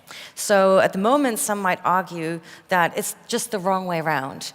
We are not calculating the ecological and social damages caused by a production. That's kind of a freebie for most companies. And instead, sustainable products are often more expensive, whilst those products that are produced cheaply with damaging effect to the planet are cheaper.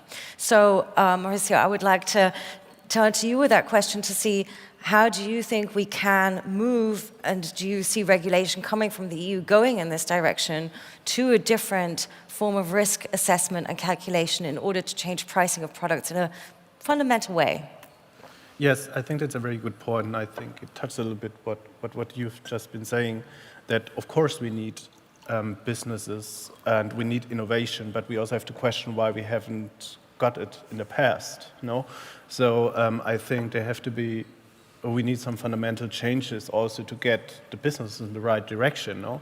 And I think international trade plays a very important role because that refers to what I was saying. We need rules, no? We need like carbon pricing, but I think all hands on deck, no? We need all kind of rules that help us to tackle the different ecological crises. So at the end of the day, we need to accept that planetary boundaries have to become a binding constraint for our economies, for our businesses, and regulation has to focus on this idea, no? And I think trade has to change in the sense that it's not used to undermine, for instance, national regulation, no? So, and I think globalization has to be rethinked under this new paradigm, no? How to put nature and also humans, know that there's a big social aspect of it comes together on the top, no?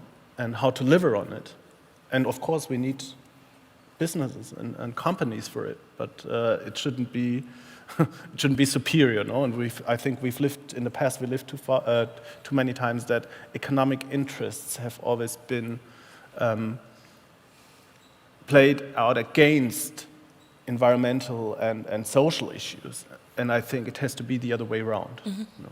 So when we talk about these things, social issues, economical issues, we always have to talk about China. China is very present here at IFA, of course.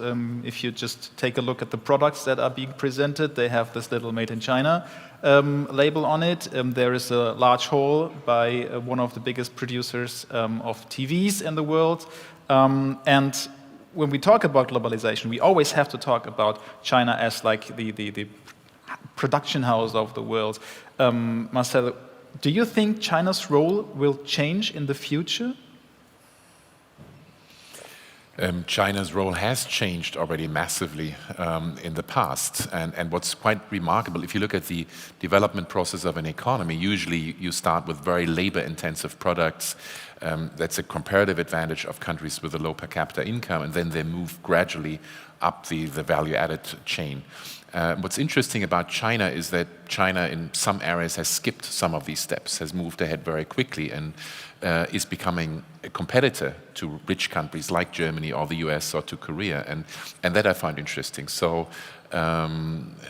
China is so huge as a domestic market. I think that's kind of one big reason why China is different, and they have very smart economic policy. You talked about it, the role of the state, and China has kind of closed off the domestic market, or still closing off the domestic market in many areas, which allows it to develop companies to develop domestically, have a huge market to tap, and then go international. So is China going to change in the future?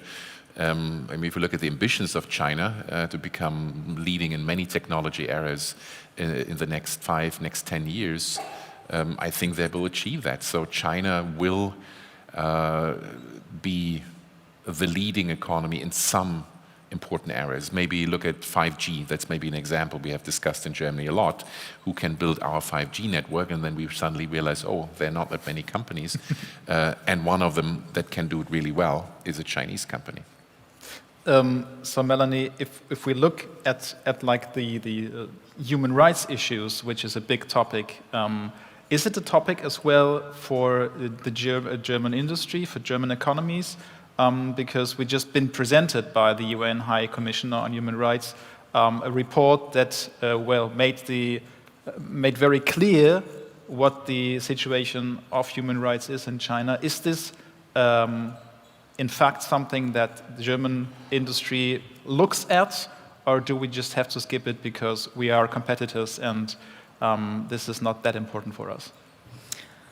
Of course, human rights, as well as many questions in terms of sustainability, are a huge issue that German companies think about when they're looking at their strategy, when they're looking at companies they do business with, when they look at new markets. So that does play, of course, a major role in business decisions.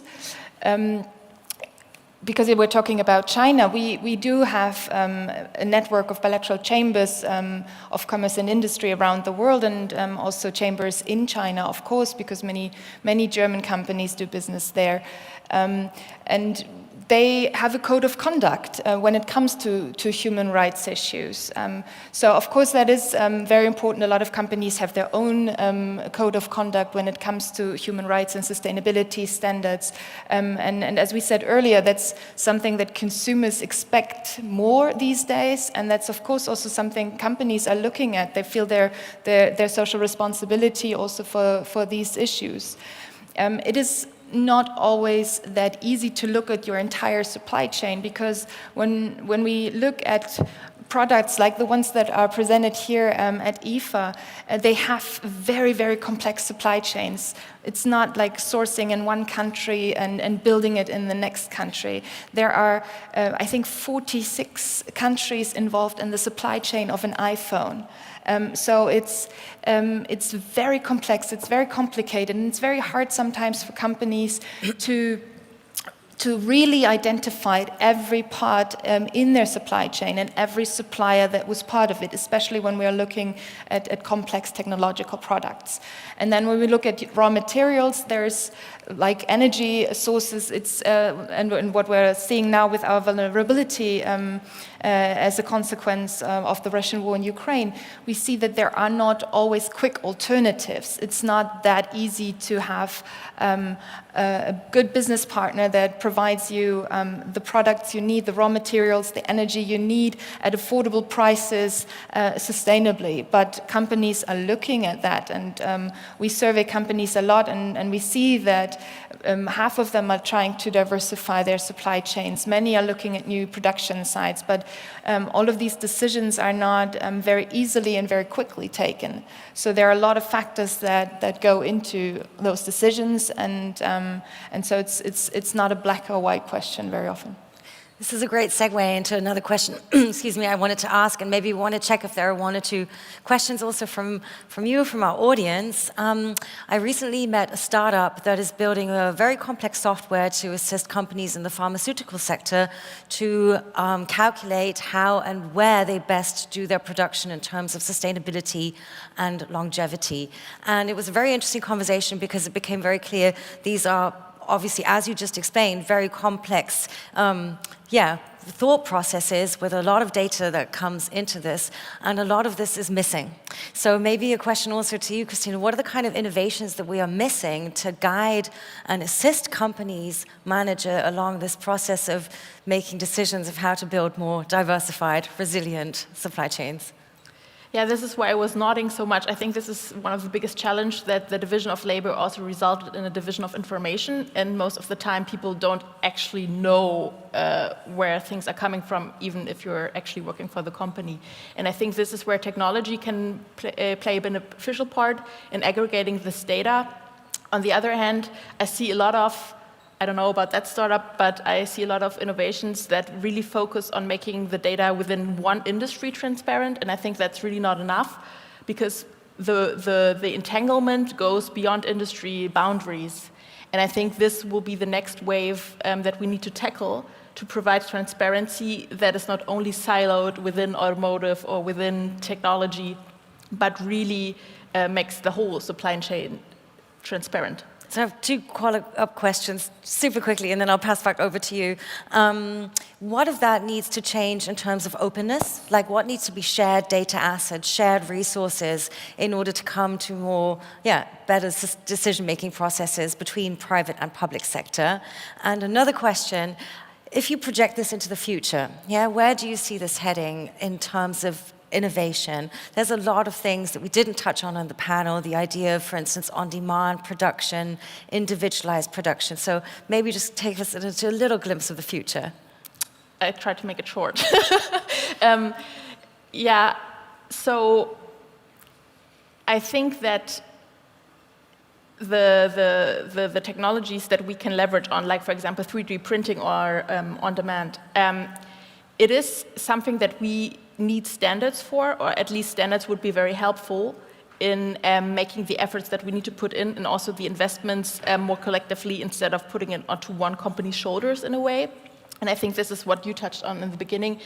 Regulations don't only need to be seen as something limiting, but can also be seen as something that rewards the right behavior, I think.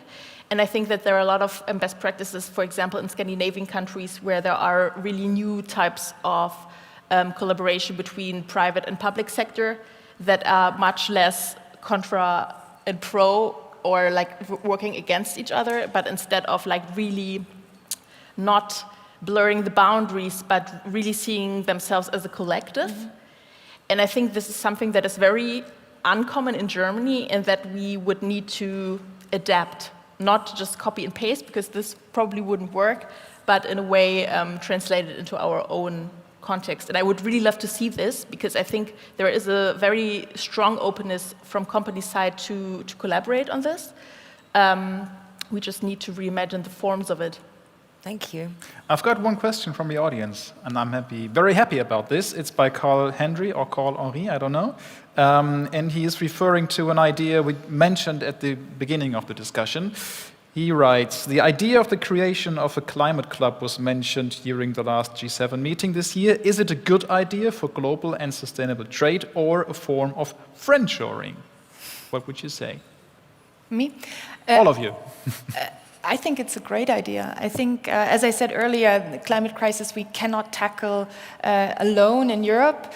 I think it's great that the G7 is working together. Mauricio earlier said the carbon price is something that we have here in Europe, but we do need a level playing field so that it's not really considered a competitive disadvantage. So we do need rules for that, and we need to open that climate club up to really work and to really make it really have its effects. It needs to be open so that other countries can join. As I said earlier, we cannot solve the climate crisis without countries like China. So we need to make such a club available for other countries as well to join. I believe this is something that Mauricio has a stance on. Yeah, since I brought it up, I was thinking about it, and I think, as I said before, all hands on deck, we need all instruments. So probably on the short-term horizon, ideas like the climate clubs can help, to create such a common playing field. Even with China?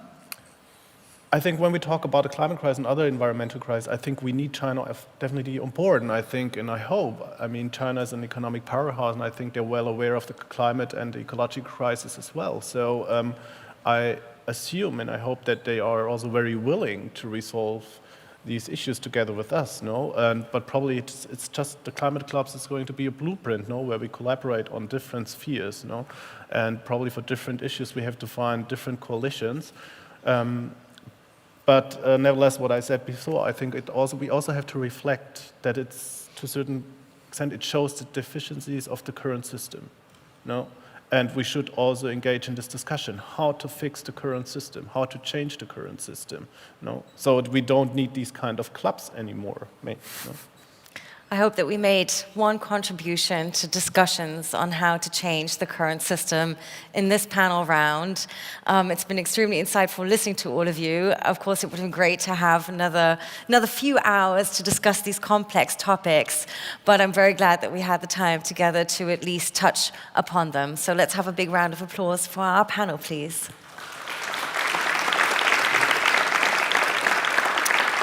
What's next, Daniel? And it's time, thank you all for contributing and being here today. We will now head into the coffee break, well earned. You can network, you have some time to reflect, maybe discuss with your partners or with new people you get to know here. We will be back in half an hour at 12 o'clock sharply, and then we will continue with a deep dive on supply chain management and sustainability, and we have a keynote by Jürgen Trittin, so don't miss out. Okay, I just hear we should start at 11:50, not 12. So it's going to be 11:50. You have 20 minutes to grab a coffee and maybe go to the restroom or something. Have fun.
Welcome back, everybody. I hope you enjoyed the coffee break. Thank you for joining us again.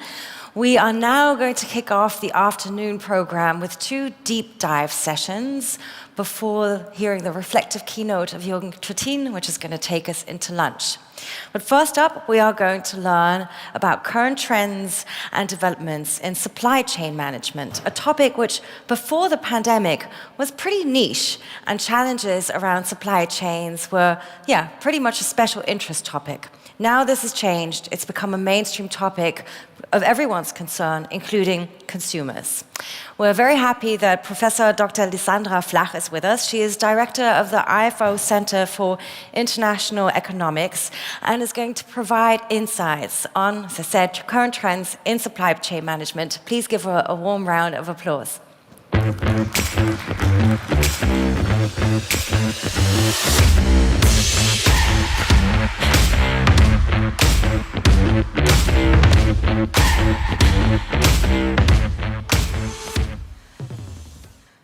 Hi, everyone.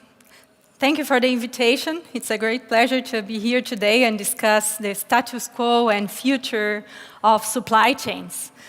And we all know that Germany and Europe have greatly profited from globalization.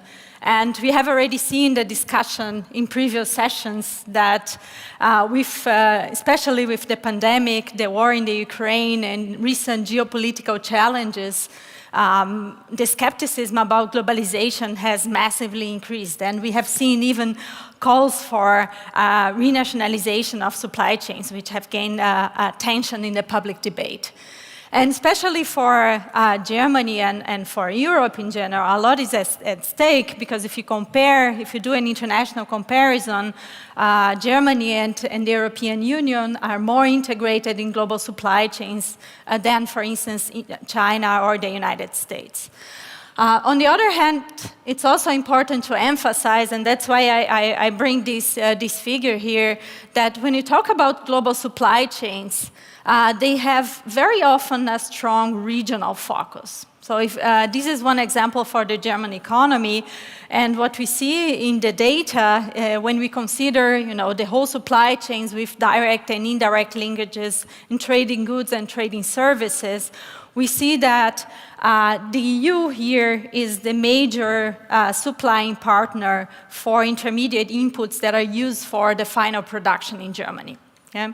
And then next comes the United States and China. So China is the main trading partner in trading goods for the German economy, for instance. But when you consider the whole supply chain linkages, so direct and indirect linkages in trading goods and trading services, then the United States comes before. And as I mentioned, the European Union plays here the major role. So we already see in the data kind of the importance of nearshoring. Now, these figures don't tell much about dependencies at the product level, and this is one important message from the pandemic, which is that shortages of material inputs, of certain material inputs, can cause already large disruptions in supply chains. And we have recently, and so this is the message here, that the resilience of the supply chain starts at the very bottom of the supply chain. So we have conducted a study that we have published a few weeks ago, where we have analyzed critical raw materials that we need for the production of key technologies. So we have investigated here 9 different technologies: batteries, robotic, drones, solar panels, and we have investigated where here, again, for the example of Germany, so where Germany imports these raw materials that are needed for the production of key technologies. And we identify in this study 9, what we call 9 critical raw materials, which are both used in several technologies, and where we also see a high concentration in terms of supplying countries. Right? And these are the red marked here in the figure, the raw materials. And for 7 out of these 9 critical raw materials, China is among the top 5 trading partners. And this simply shows, in one figure, in one graph, the importance of identifying these critical dependencies in the supply chain. Because without these raw materials, we cannot produce these key technologies that we need, among others, for the energy transition in the future. Okay?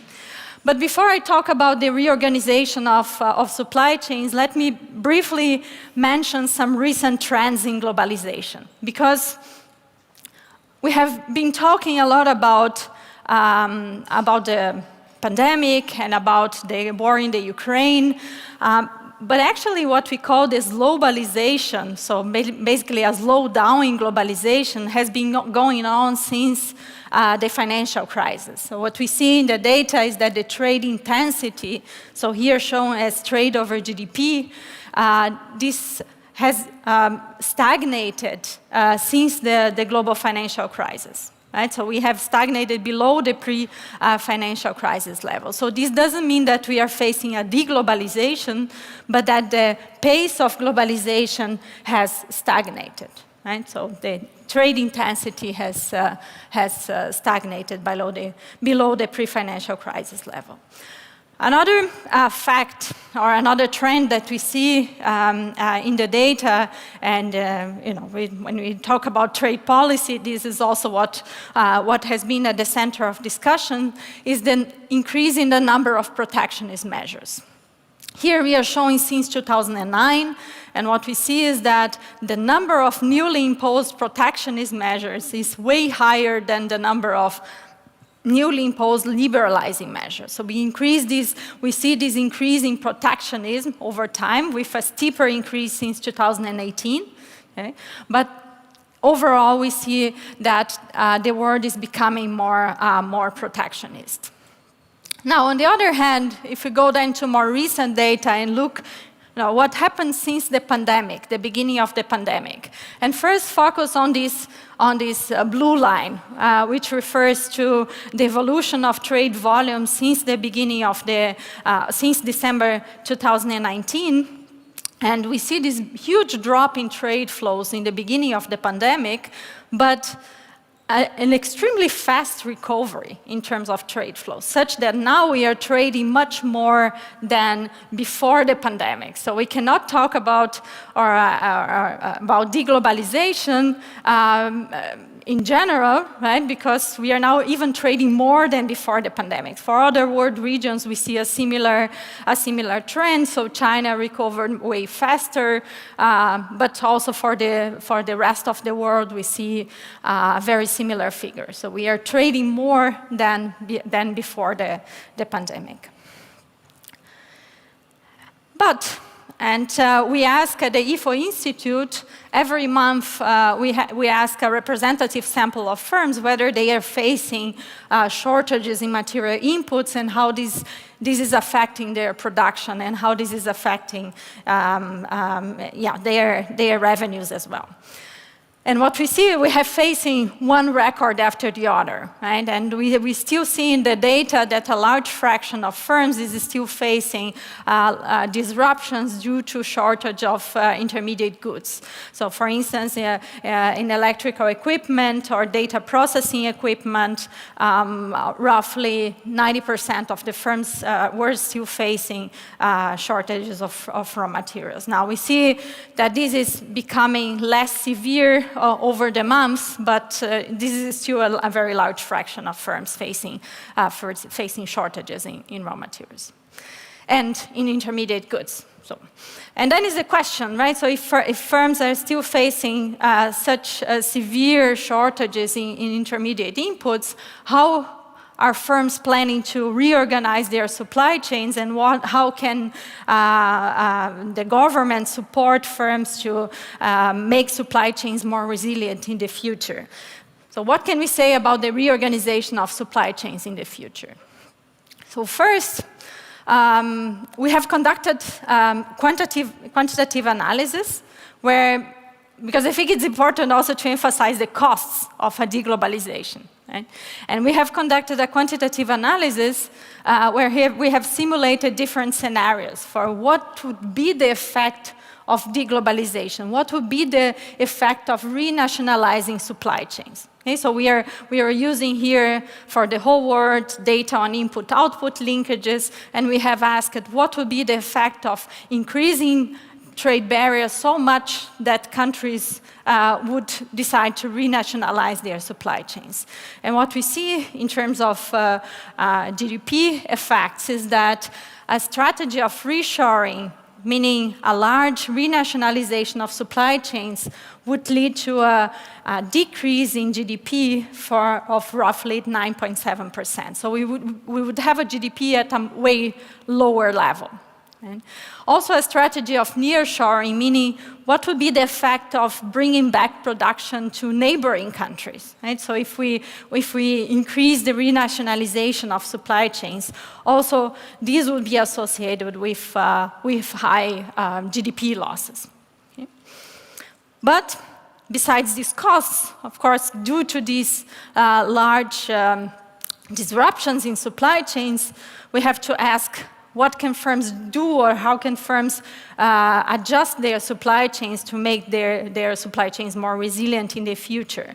And we have also asked firms, shortly before the war in the Ukraine, so in February, we have asked firms if they were planning, if they are reliant on inputs from China, and in case they are highly reliant on inputs from China, what they were planning to do in the future.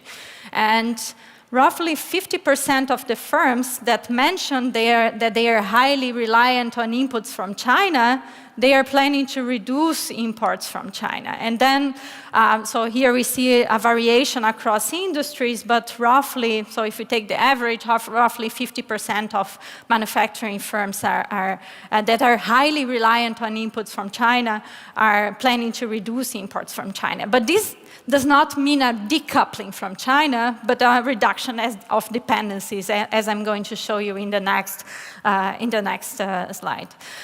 So we have also asked what are firms planning instead, and what we see is that 4 out of 5 firms of these firms plan to import more inputs from other European countries. So basically we see here a China plus 1 or a China plus X strategy, in the sense that firms are planning to diversify more their sources. Okay. And we have asked firms, why are they planning so? So why are they planning to reduce, so these firms that are highly reliant on inputs from China, why are they planning to reduce imports? And the most frequently mentioned reason for firms is indeed to diversify supply chains and reduce dependencies. So again, it's not about decoupling, but about choosing additional partners then to make your supply chain more resilient. But also factors such as transportation costs. So we see here increasing freight costs and disruptions in transportation as one important reason for firms to reduce this reliance on one single partner. Okay? Certainly political uncertainty, so let me emphasize that this was before the war, so these numbers can also be slightly different if we do the same survey now. But again, so it emphasizes this strategy of firms, that firms are aiming to diversify more to make their supply chains more resilient. And one question is about what firms are planning. The other aspect is what firms have already done, right? And we have also asked then firms now in July, so these numbers we have not published yet, but they are already, we have evaluated them to see what firms have already done to make their supply chains more resilient since the beginning of the pandemic. And we see here the importance of stockpiling. So stockpiling or warehousing is very frequently mentioned by firms. Most of the firms have already taken measures to increase the resilience of supply chains since the beginning of the pandemic. And we see here that 68% mention warehousing or stockpiling as the first and most important measure. But also diversification and searching new suppliers seems to be a very important aspect for firms. Now we see heterogeneity, or we see differences between large and small firms. So for smaller firms, it's just the fixed costs associated with searching new suppliers are just too high. Right? And so we see that for smaller firms, they mention more frequently a better monitoring or stockpiling as measures instead of diversification. But in particular, the largest firms mention diversification in the number of suppliers, and in particular here, geographical diversification play an important role. Yeah. Right, and then, as I said, so better monitoring of supply chains is also very frequently mentioned by firms, and also what we call here so firms are rearranging existing supply relationships in the sense that they are reshuffling imports across regions to spread more the risks. Okay. Right, so just to wrap up here, so we show both, so in a quantitative exercise, we show that decoupling from global supply chains would lead to large welfare losses. So I have shown you the effects of one quantitative exercise where you do a simulation exercise and show that decoupling from global supply chains would lead in the long run to a GDP losses of roughly 9.7% of the GDP. Right? Now, what I have not shown you today, but we can also show in the data, and we have published also these results, is that decoupling from global supply chains do not necessarily make supply chains more resilient. So if we take the example of the beginning of the pandemic, so in the beginning of the pandemic, it was easier to supply products from Vietnam than from Italy, right? So meaning that nearshoring or reshoring is not a solution to make supply chains more resilient to negative shocks.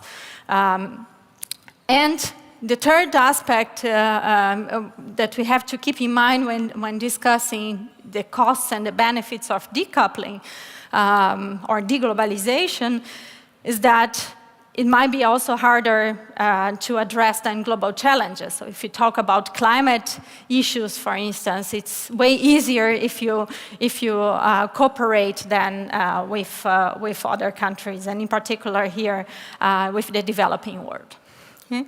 Now, more resilient supply chains require adjustments in the supply chain in the future, and in particular here, more diversification of sources and a reduction of unilateral dependencies. The case of gas from Russia is one important example of that, of these unilateral dependencies and how harmful this can be. Now, we see in the data something fundamental, that something fundamental is happening in terms of reorganization of supply chains.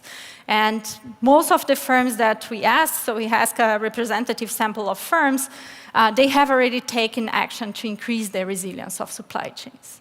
What can we do in the future? So here, both for enterprises and policymakers. So for enterprises, what became clear here, what was always an issue for enterprises, but in particular since the pandemic and the war in the Ukraine, is that firms must consider risks, when making decisions about their sourcing strategies. And I'm not talking here only about geopolitical risks, but we are facing an increasing number of different types of risks. So we have natural disasters, we have cyber risks, we have geopolitical risks, economic risks, so different types of risks that must be considered when firms make decisions about their supply chains. And what is key is identifying and reducing these critical dependencies. Now, for policymakers, instead of calling for a renationalization of supply chains, what is key is to create a favorable framework for building resilience, so to allow firms to increase their resilience of the supply chain. This starts also with identifying and reducing critical dependencies. But when we talk about creating a favorable framework, we also talk about reducing trade costs with additional world regions such that firms can more easily access these additional markets. So for instance, through signing free trade agreements or building up strategic partnerships so that firms can then better access additional markets and in this way make their supply chains more resilient by diversifying more their sources. Not only sources of inputs, but also as a destination market, right? That you diversify also the destination markets of exports. Okay, so thank you very much for your attention.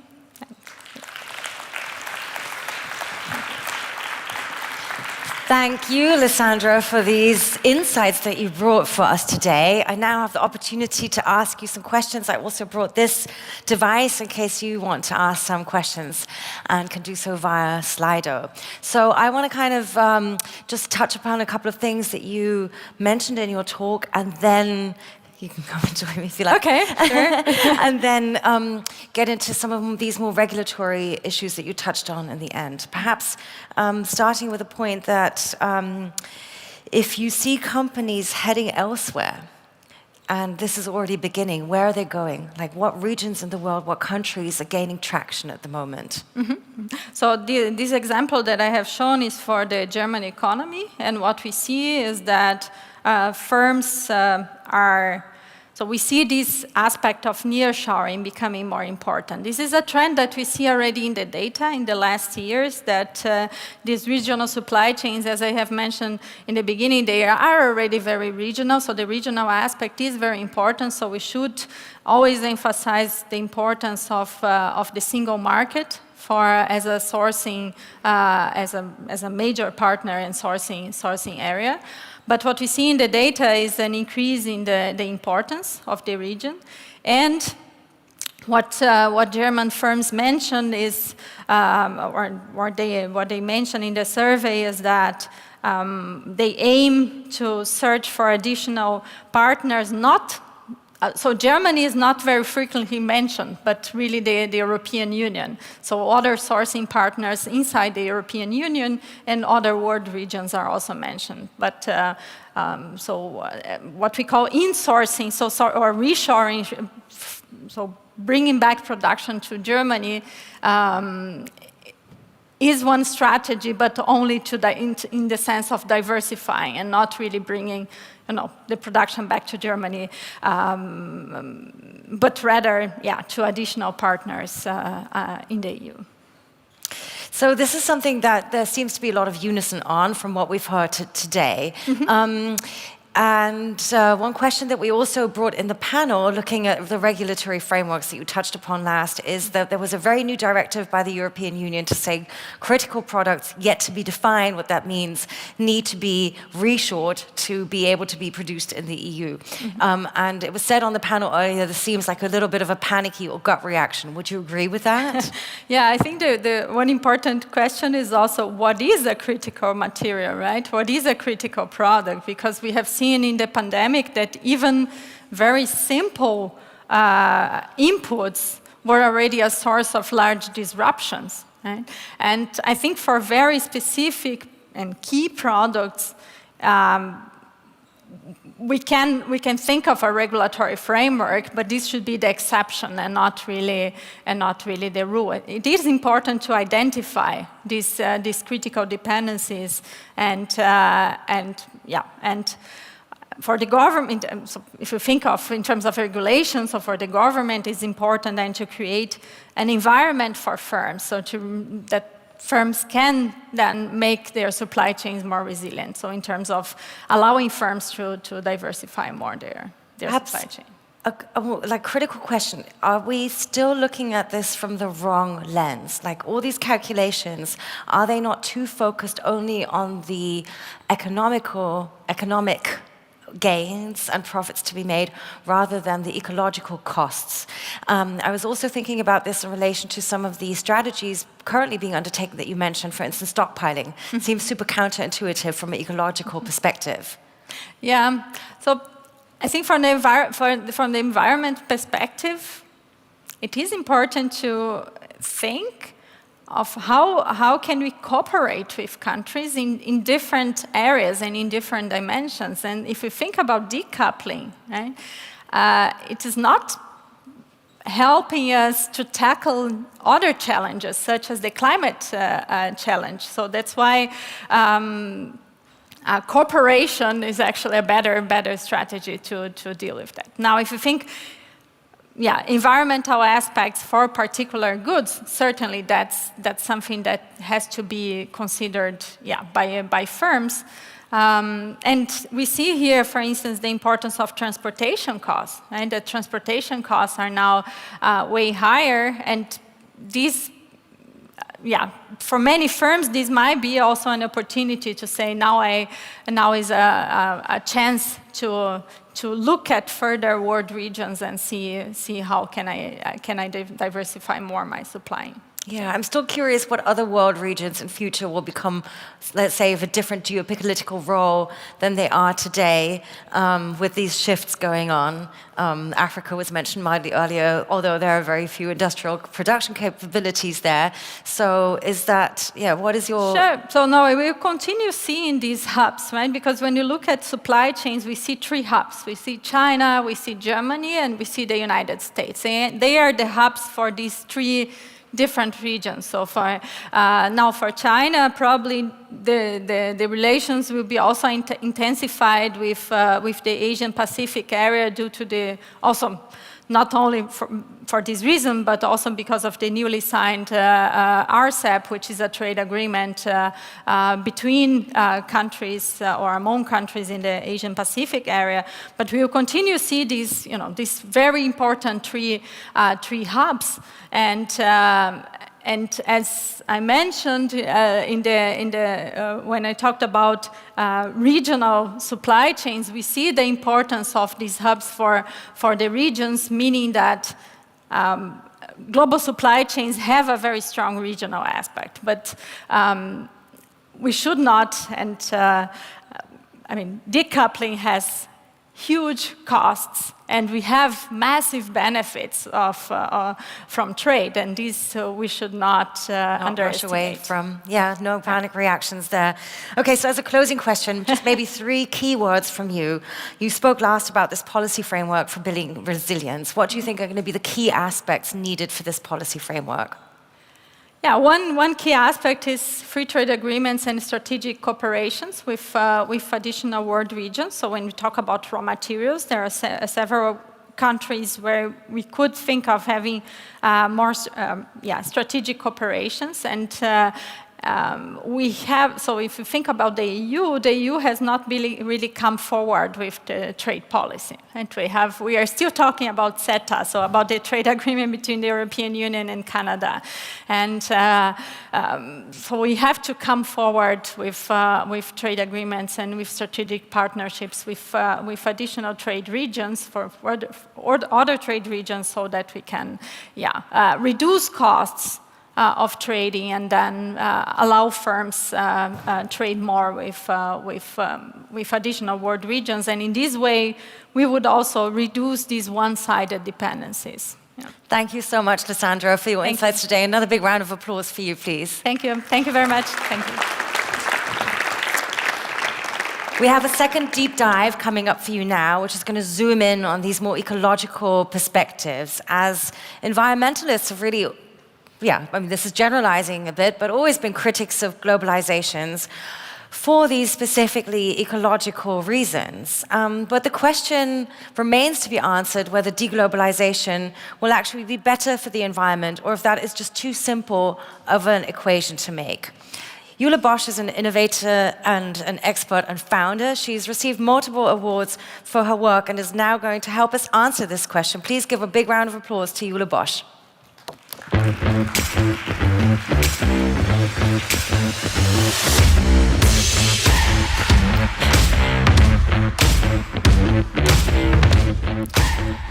Thanks very much. Will deglobalization save the environment? I feel that this question is very relevant, and it's also full of hope. It's an expression of our hope that something that is so bad for the economy, obviously, might be at least a little bit good for the environment. So I have to start this talk with a bummer. Deglobalization is not going to save the environment. Because if we look at it, there are certain things that are closely connected to deglobalization, like, for example, fracking that we want to take to Germany, to the federal state of Saxony. This is, of course, deglobal, but it's not good for the environment. And on the other hand, we have global movements like Fridays for Future, Extinction Rebellion.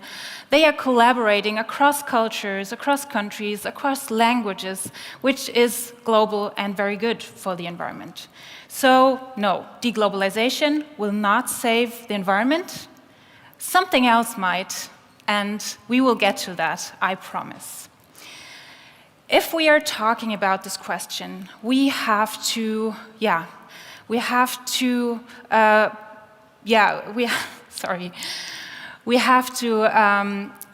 be honest about what we're actually talking about here. It's not only the environment we're talking about, we're also, and maybe mainly, talking about how to save the economy. Because in this deglobalizing world, we see, for example, cargo ships that are not able to transport goods from A to B anymore because of the low tides in the rivers. We see droughts, we see fires, and we see the consequences of our actions of the last years and decades.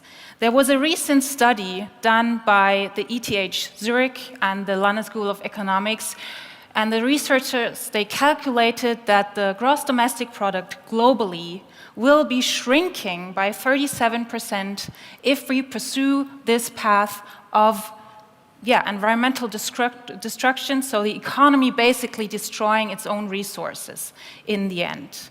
So hopefully, we have now come to a point in time where we accept and realize that the economy and the ecology and ecosystems are basically one and the same thing, and that we have to invest in both in order to save us, to save humanity as a species, and to save the economy.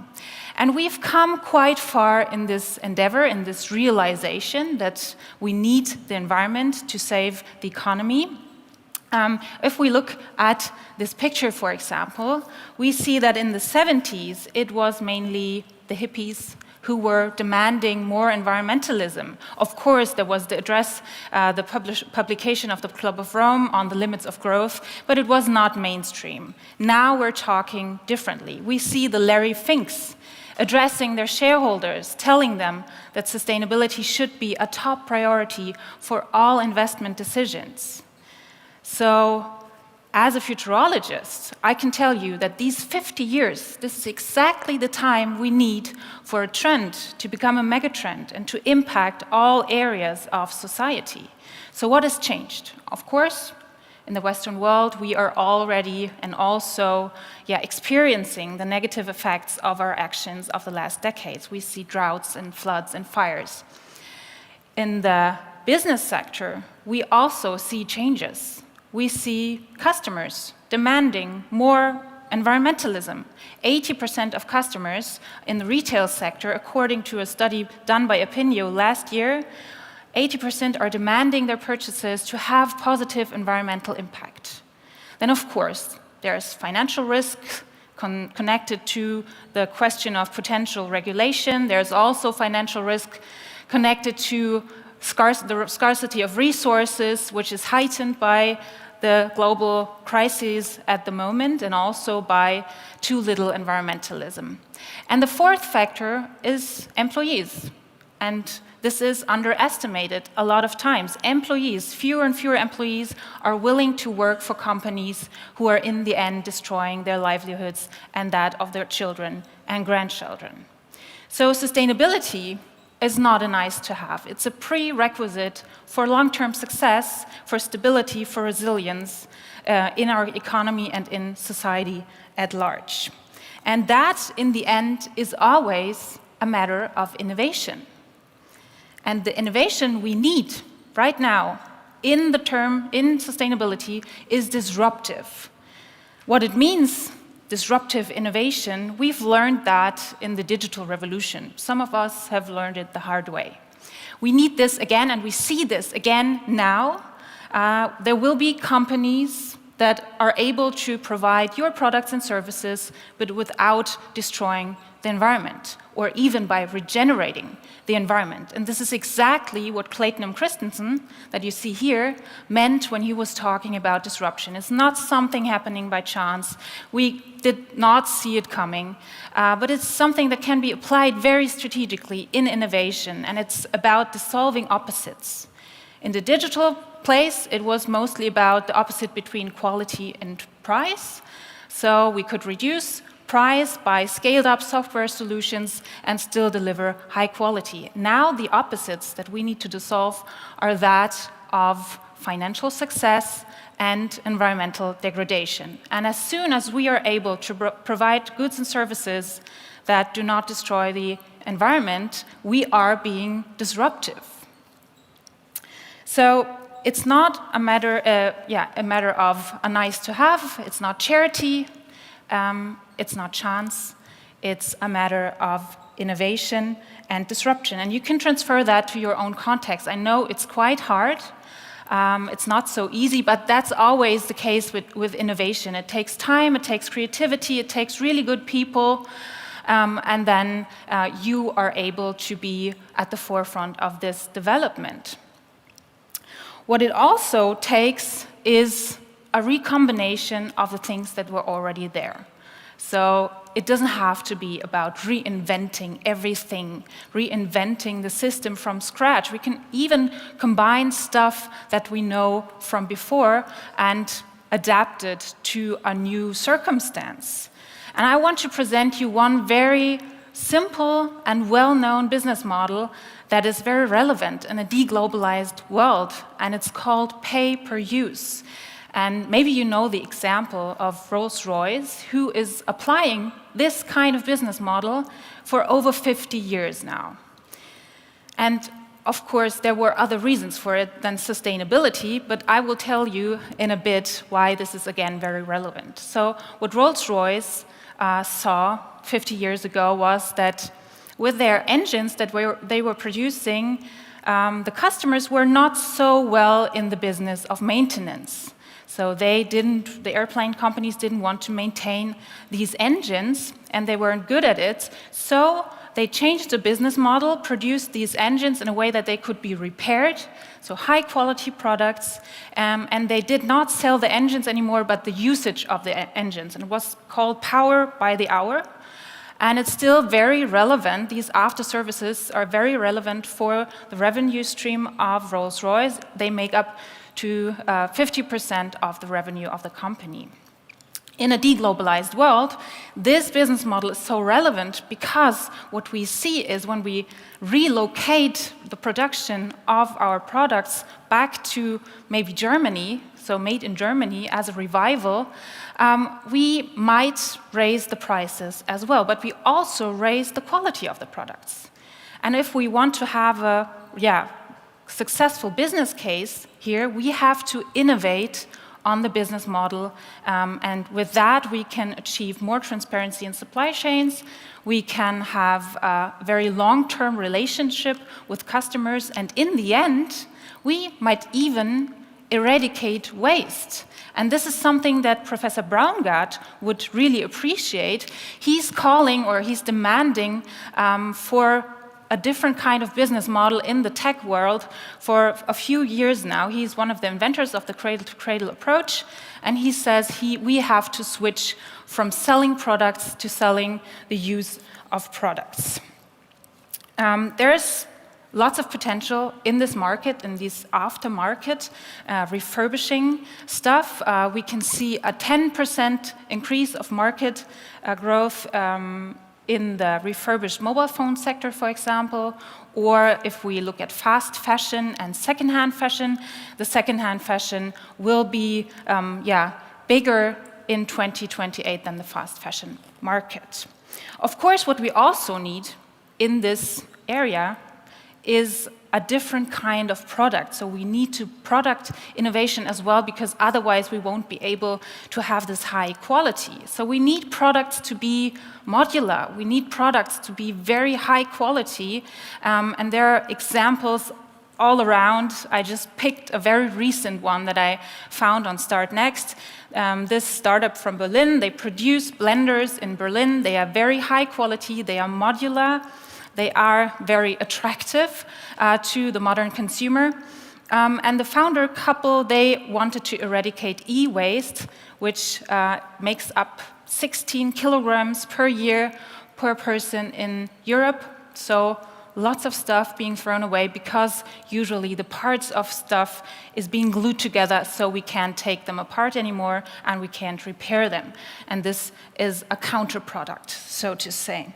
Another very quick example from Sweden, more of a service innovation. This company GIAP is providing B2B companies, customers with mobile phone systems.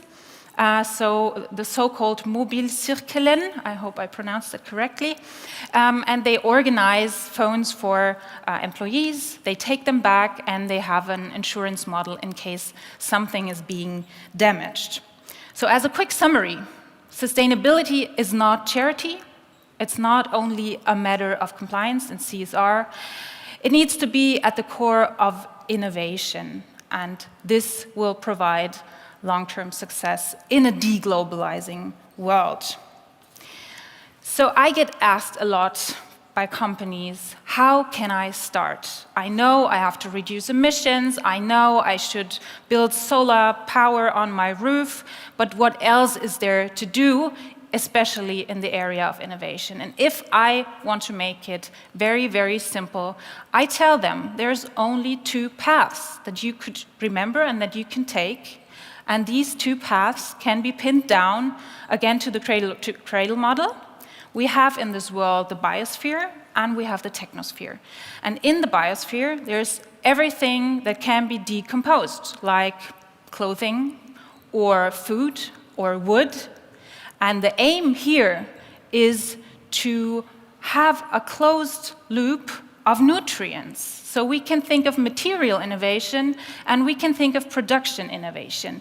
We want to produce materials that decompose without a negative effect on the environment, or even a positive effect, so regeneration. We want to keep the nutrients in the cycle, which is also relevant right now if we look at a crisis with fertilizer. Fertilizer prices are very, very high at the moment because usually we import them from the Ukraine. If we would keep the nutrients of our stuff to ourselves, we wouldn't have this big problem of too little nutrients in our ecosystems. In the technosphere, we have to think of business model innovation and waste management innovation. Business models is what I already talked about. There are, of course, many more examples of business models that are sustainable and suited well for a deep globalizing economy. We also have to think of waste management innovations, so take-back mechanisms, circular mechanisms. We want to keep the resources that we give out to customers. We want to have them. We want them to return them. And I think it's really crazy that in the last years we didn't pressure or incentivize customers to give us back our resources.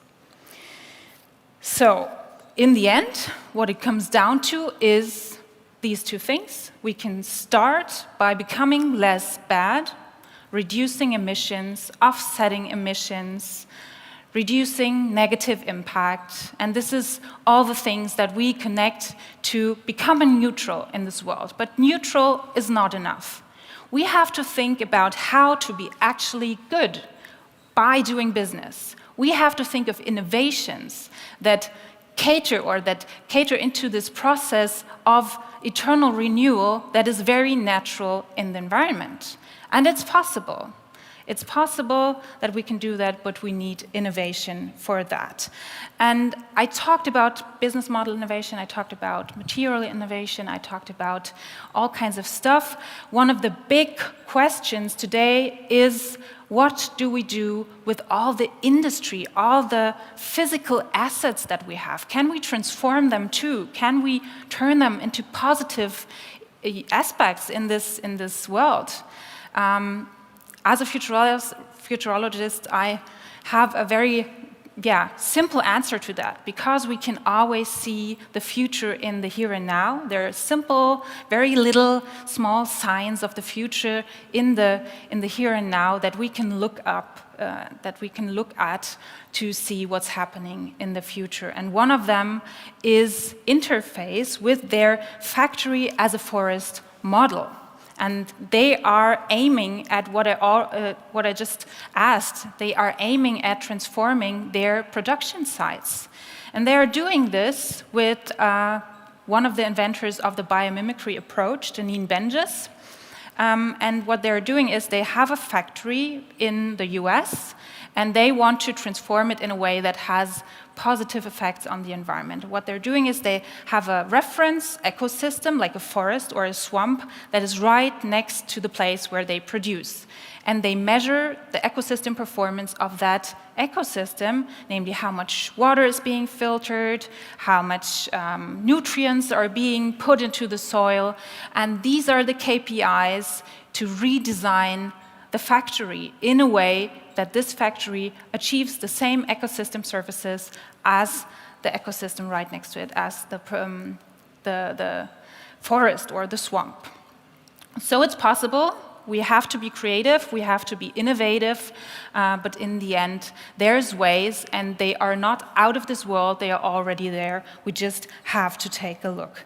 So as a quick summary, we can say that deglobalization will not save the environment, but sustainability might help save the economy. And the key to that is innovation in the era of the biosphere or the technosphere, and by becoming actually good for the environment. So building a regenerative economy and not just a sustainable one. Last but not least, I was told to make this talk very practical as possible, and there are so many things that I could talk about, but I can't tell them all. Also, I love it when people give book recommendations, so I will do that too. If you want to dive deeper into this topic, you can read these 3 books that I would recommend. One is my own. It's about mostly mindsets, regenerative business models, and strategy. The second one is by Professor Florian Lüdecke-Freund, who is a CSR professor in Berlin.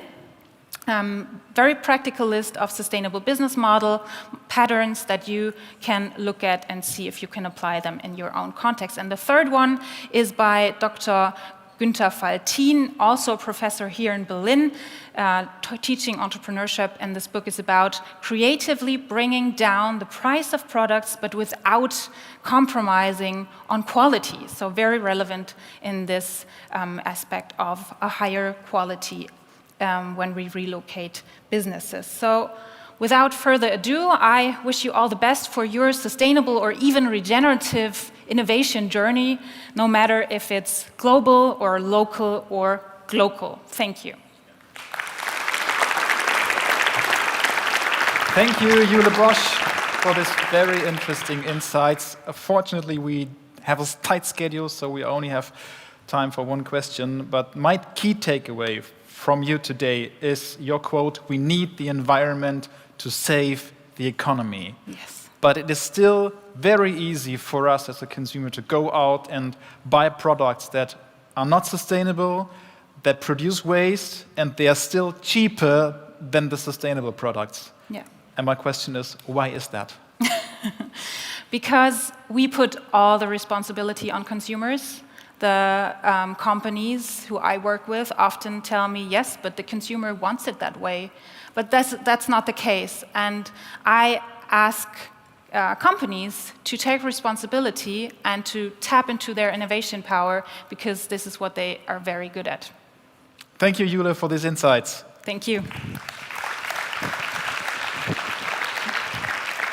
As foreign policy spokesperson for the parliamentary group Bündnis 90 Die Grünen here in Germany, as a member of the Committee on Foreign Affairs, as a deputy member of the Committee on European Union Affairs, Jürgen Trittin is thought leader on the subject of deglobalization. He is also former federal minister for the environment, nature conservation and nuclear safety, so he has constantly dealt with the opportunities and risks of this issue. And we are honored to welcome him on stage today here at IFA Plus Summit, and he will reflect on the next phase of globalization. He says we need a globalization 4.0, and we are very curious to hear what this could be. Welcome on stage, Mr. Jürgen Trittin.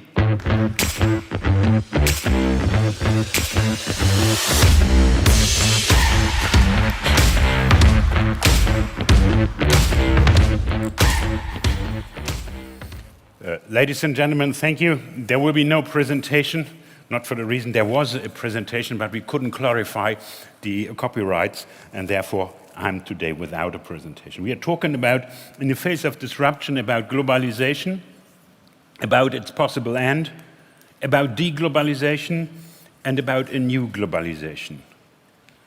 What are we confronted with? Climate crisis, COVID, war. This is the triad of crises we are confronted with.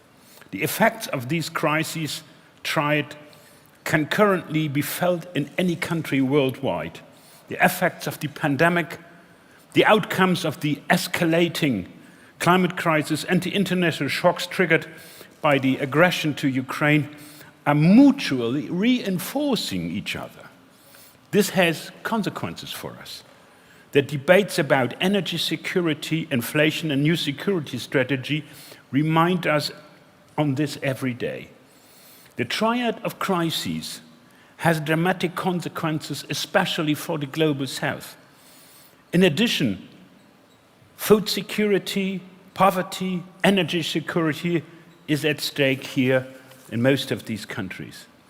The collapse of the government from Sri Lanka, for example, is one of the messages we got from there.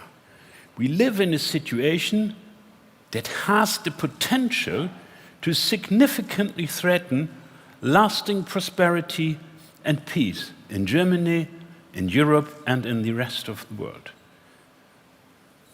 Olaf Scholz's Zeitenwende in security politics that was announced after the Russian aggression against Ukraine is not a simple military project.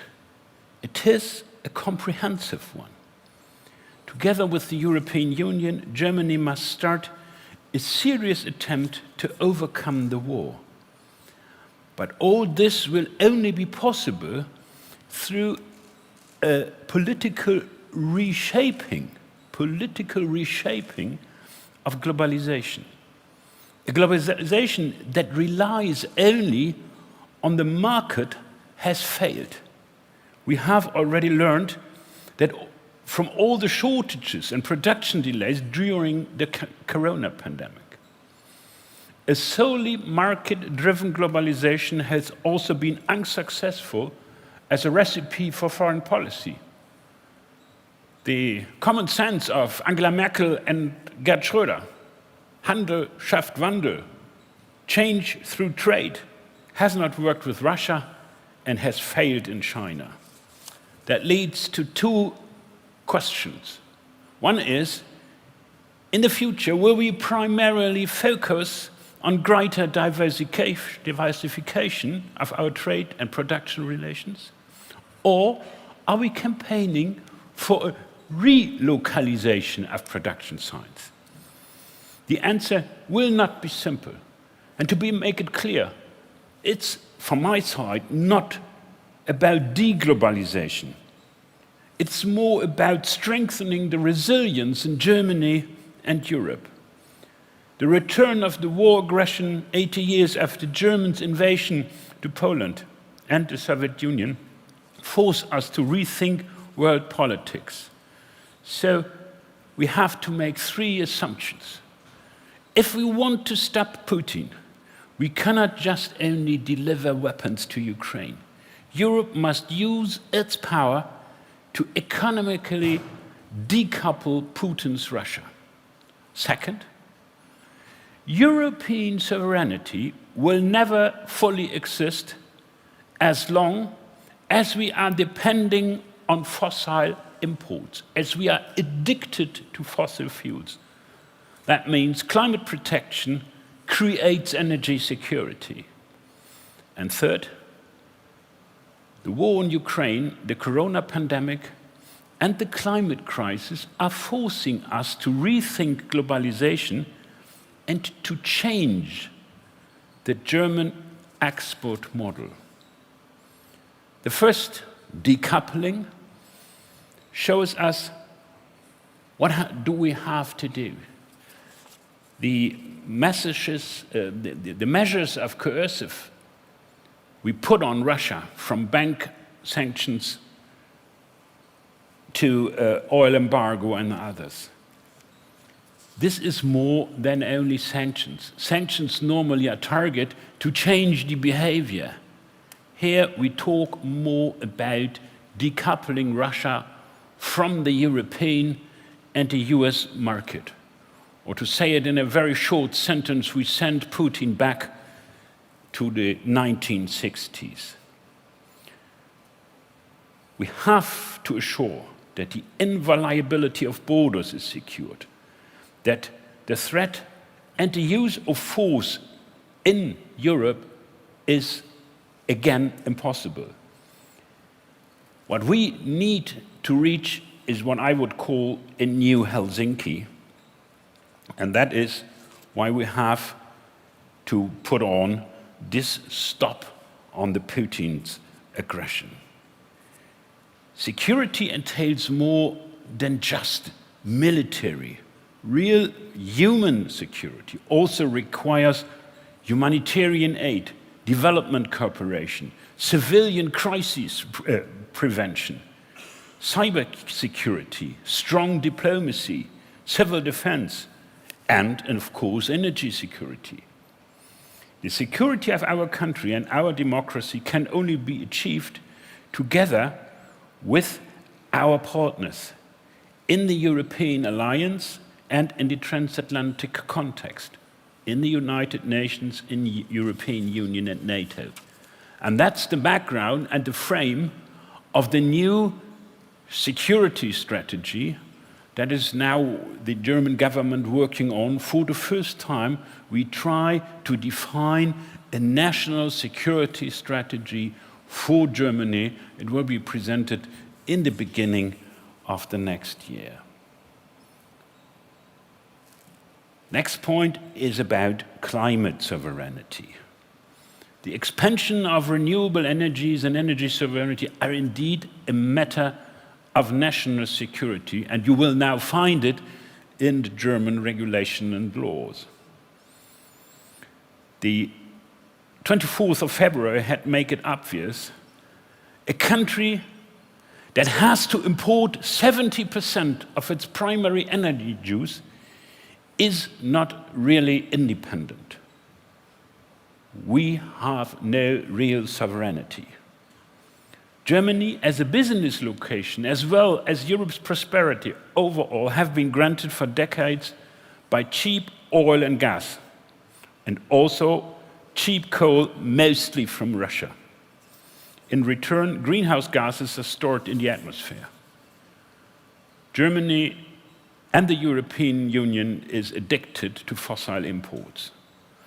Almost €1 billion we have transferred every day from Europe to Putin. We are doing it to change this. We have stopped the import of coal.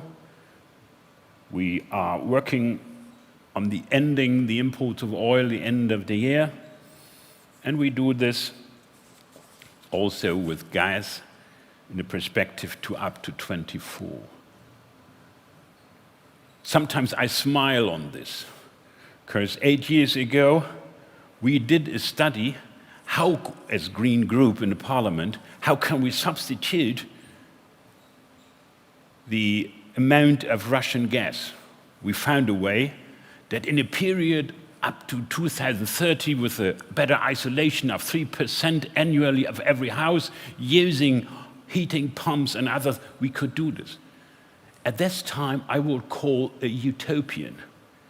What we are now doing is exactly this, to organize it not in 8 or 10 years, but in 2 years. And this has consequences. If we cut off the Russian pipelines to Europe, what are we doing? We are taking a fifth of the global gas production out of the market. This has consequences not only for us. We are now living in this situation of a cold turkey, to stay in the picture of addicted to fossil fuels. It is also a harm to the rest of the world when Europe, the rich Europe, is now going on to buy every cubic meter gas that is available on the global markets. So this is a disadvantage for poorer countries. This is why we have to bring down our gas consumption and to reduce it significantly. For this, we need a rapid expansion of renewable energies and need massive investment in that region. We, as Germany, are investing 200 billions in our energy sovereignty via the Energy and Climate Fund. And central to speeding up our energy transition is the definition, what I quoted before, that renewable energies are now an overriding public interest. This also means that we are bringing back, and that means relocate, forms of industry to Germany. 15 years ago, we had a flourishing PV industry here. We have to bring it back to Germany. Module production for the solar industry has been pushed to China and Qatar by a government we were not a member of. But this is an example of strategically important branch of production that we cannot do without, we have to relocate and this.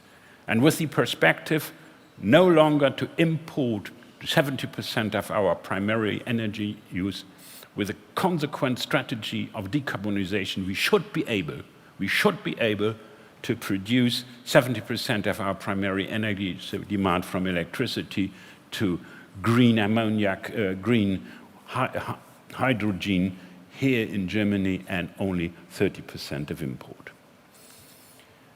Now let's talk about the changing of the globalization. Global supply chains are no longer functioning. The pictures of the ships before the harbor of Shanghai, that shows neoliberal globalization is over. Corona, climate, and war have destabilized these supply chains massively. Look at the German car industry, the tough lockdowns in Shanghai, the chip crisis, and if we talk about sharpening of the conflict between Taiwan and China, we will have a very, very severe chip crisis. So Taiwan is the center of the chip production globally, and even simpler technologies from nails, pallets, and wood, or for me, as a convinced bike driver, to get a new bike is rather complicated. So we as Germans have to rethink globalization. It's no longer viable to make local decisions based solely on business costs. And we are confronted with a sharpening rivalry between the US and China. Some people talk about a new bipolarity. This bipolarity that is constant within all parties, or bipartisan consent in the US Congress, is not in the interest of Europe and is not in the interest of many other countries in the world. Some believe they can construct this bipolarity on the contradiction between democracy and autocracy. But this picture has stains. Values and interest also from the states of democratic capitalism are not that clear in line in many cases, to formulate it or to word it more politely. If we would follow the bipartisan idea in the US Congress, the world would be divided. On one side, the world of Google, on the other side, the world of Baidu, or you can call it monopole capitalism versus state capitalism. But are we serious to do so? The US investments in Hong Kong grew or increased by 63, two-thirds, at the same moment as democracy was killed in Hong Kong. No longer one country, two systems. And no one has heard that, for example, BMW or Mercedes stopped the transfer from revenues from China. But something is happening. If you look at the report delivered on the last days by Michelle Bachelet on the humanitarian right or the human rights situation in Xinjiang, this is the justifying why the German government at the very first time said we don't take any investment guarantee for business in Xinjiang.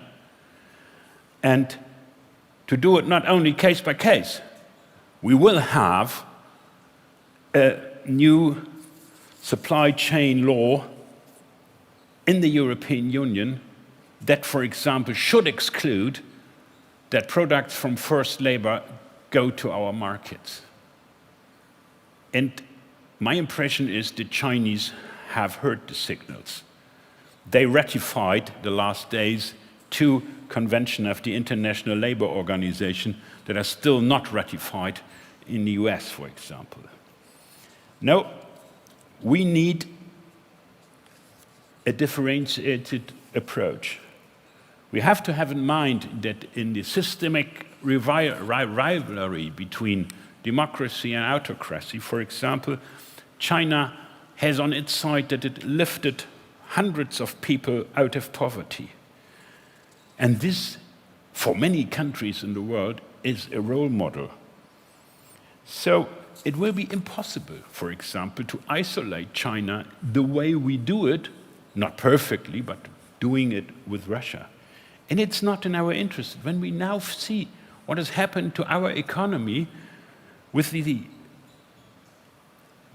coercion against Russia, Russia has 2.3% of German foreign trade. What massive consequences it would have if we do the same with China. And many Southeast Asian countries are in a similar situation like Germany, military linked to the US and economically very closely intertwined with China. And the last argument on this case is, if you face global problems like climate problem, for example, or a global financial crisis, you can't solve these problems without China and without the US. So we need a new defined policy for Germany, and that means Germany must learn that there is no and will never be such a thing as a non-political business with China. That does not mean that there is no business, but we will have specific change in the business. For Europe, China is competitor, partner, and systemic rival. These 3 dimensions must be reflected in European China policy, and Schröder's as well as Merkel's special German policy on China must end now. A new realistic China strategy includes fair competition and market access reciprocally in Europe and in China. And China will be a partner in climate protection, but they are also in unfair competition, for example, in the PV sector.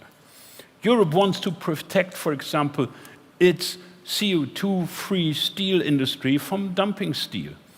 For that, we need an instrument like a carbon border adjustment. China, on the other hand, is currently building up a CO2 trading system.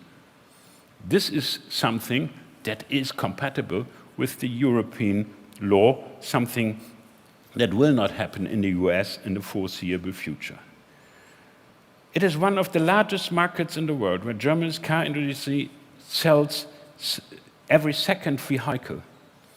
This will not be replaced overnight, but the German car industry is well advised to look for other business models than a single dependency from China. And we will have relocations in the pharmaceutical and medical industry area. And there will be also diversification from China to Southeast Asia and others. And we have to overcome our own weakness. We are not sovereign when the Bundeswehr stores their data in Microsoft clouds, and our police stores their body cam images on the servers of Amazon. We have to produce, again, semiconductors here. And, of course, we will not decarbonize Europe and Germany without bringing photovoltaic industry back to here. Strengthening resilience also applies to the US. Unfortunately, a return of Trumpism in 2025 is not impossible. Then Europe will be again treated worse than China, as Donald Trump did. War, Corona, and the climate crisis have put Germany in an uncomfortable position. If we don't want that we will lose wealth in our society, we have to act. Together with our partners in Europe and in NATO, we must ensure that the rule of law and not the law of the strongest applies internationally. Europe must free itself from its fossil dependency in order to become more sovereign and to limit the climate crisis. And we must shape globalization in such a way that strategic industries regain their place in Europe. It's economy, stupid. This quote from Bill Clinton no longer applies to the new globalization. It's all politics. Many thanks.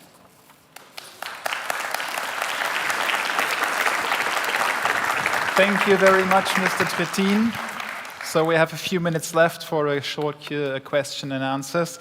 I would like to start at the end. If I got you right, you said we can't isolate China, but we are dependent on Chinese exports. And you want to end, on the other hand, the Chinese or the China politics that we inherited from the governments of Merkel and Schröder. So what kind of politics do you have in mind? How do you want to deal with China? The dependency is both-sided.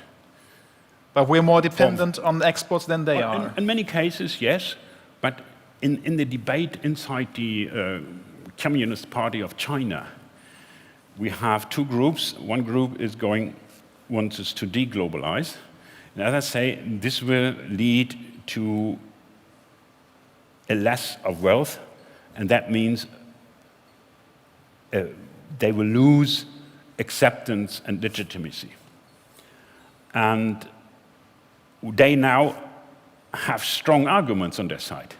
China presented the lowest growth rates in the last 30 years, and they won't reach it. They fail mainly for reasons that is based on their corona pandemic management. So to be very clear, we are in a situation that the German car industry is not able to substitute one by one the market in China. China is interesting as a market, not as a production or working bench. But other parts of our industry are looking for alternatives. I know a lot of medium and small-sized companies located in China that look for alternatives. For them, it's no longer the question whether they will diversify from China, but at what time, and they will do so. So I think we have to be clear with China. If you want to get to our market, you have to do it in a reciprocity move like that. That means for industry products, that means also for trade, the same rules like here and there. And that is the simple or the stronger political approach. And my impression is that China is very well aware of that situation. On the other hand, we have the challenges with Russia, and the dependency there is more one-sided than it is with China. We have strong sanctions on Russia at the moment, and the German industry and the European industries are suffering harshly. What price are you willing to pay in order to cut Russia off the money flow? I'm convinced that we will cut the import of fossil energy from there. Well, they cut it in if we are. And as a reaction of them, of our decision, Putin decided to do it from his side to hold for the rest of the time the level of prices. For sure, I would have reacted the same way. Okay. But what is happening now is, step by step, the prices also in Germany have interesting effects. We talked about not too much to shower. Mm-hmm. This will not help. What will help? Yeah, what helps is a high price. We have now a strong stimulus in the industry and also in the private households by the high prices to reduce the consumption. So both things run in parallel.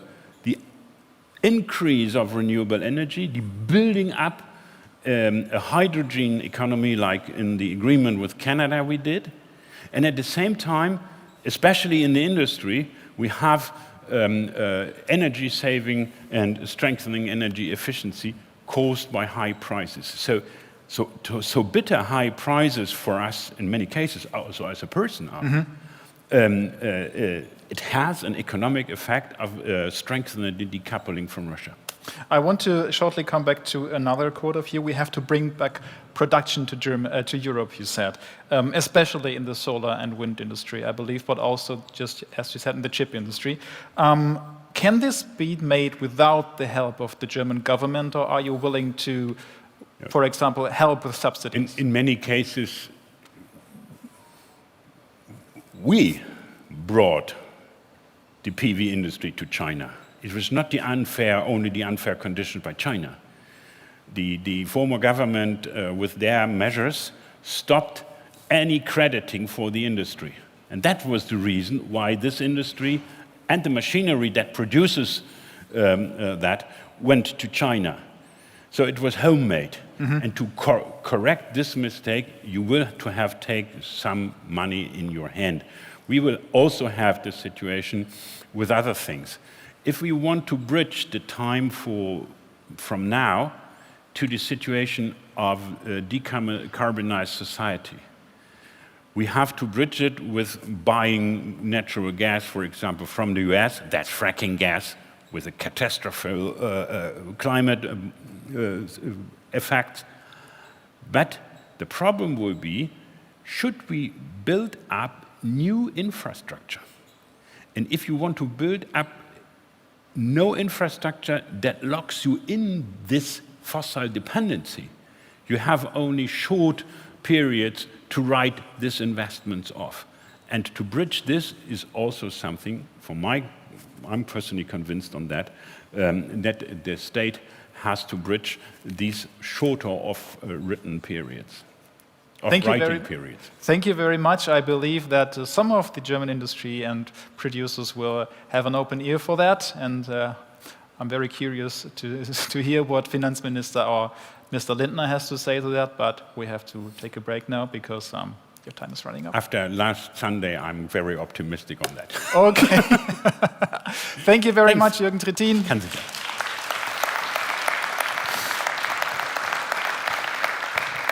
Okay, this has been a lot of food for thought, so we think it's time for some food for your belly. Lunch is ready and is been served in Hall 22, just right outside on the opposite side. Please be back at 2 p.m. in this venue for the case studies by Miele and Severin, the workshops, and of course you wouldn't want to miss the speech by Yanis Varoufakis. See you soon and guten Appetit.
Welcome back from lunch. I very much hope you enjoyed the food and you enjoyed conversations as well.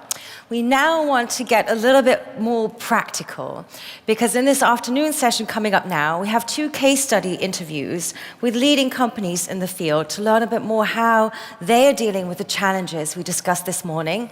And then we have a workshop coming up, which is going to allow you to translate some of today's learnings back to your work life and your company. But now, first, the first of our 2 case study interviews. With over 120 years of history in its headquarters, Gütersloh, one can say that Miele is a very traditional German manufacturer. At the same time, Miele is represented in over 100 markets worldwide, and last year generated around 60% of its sales abroad. So they are a global player affected by all the challenges we've been discussing around globalization in the past months. And I'm now curious to hear how they are dealing with them from Dr. Reinhard Zinkhan, who's the Executive Director and Co-Proprietor of the Miele Group. Welcome to the stage, Dr. Zinkhan.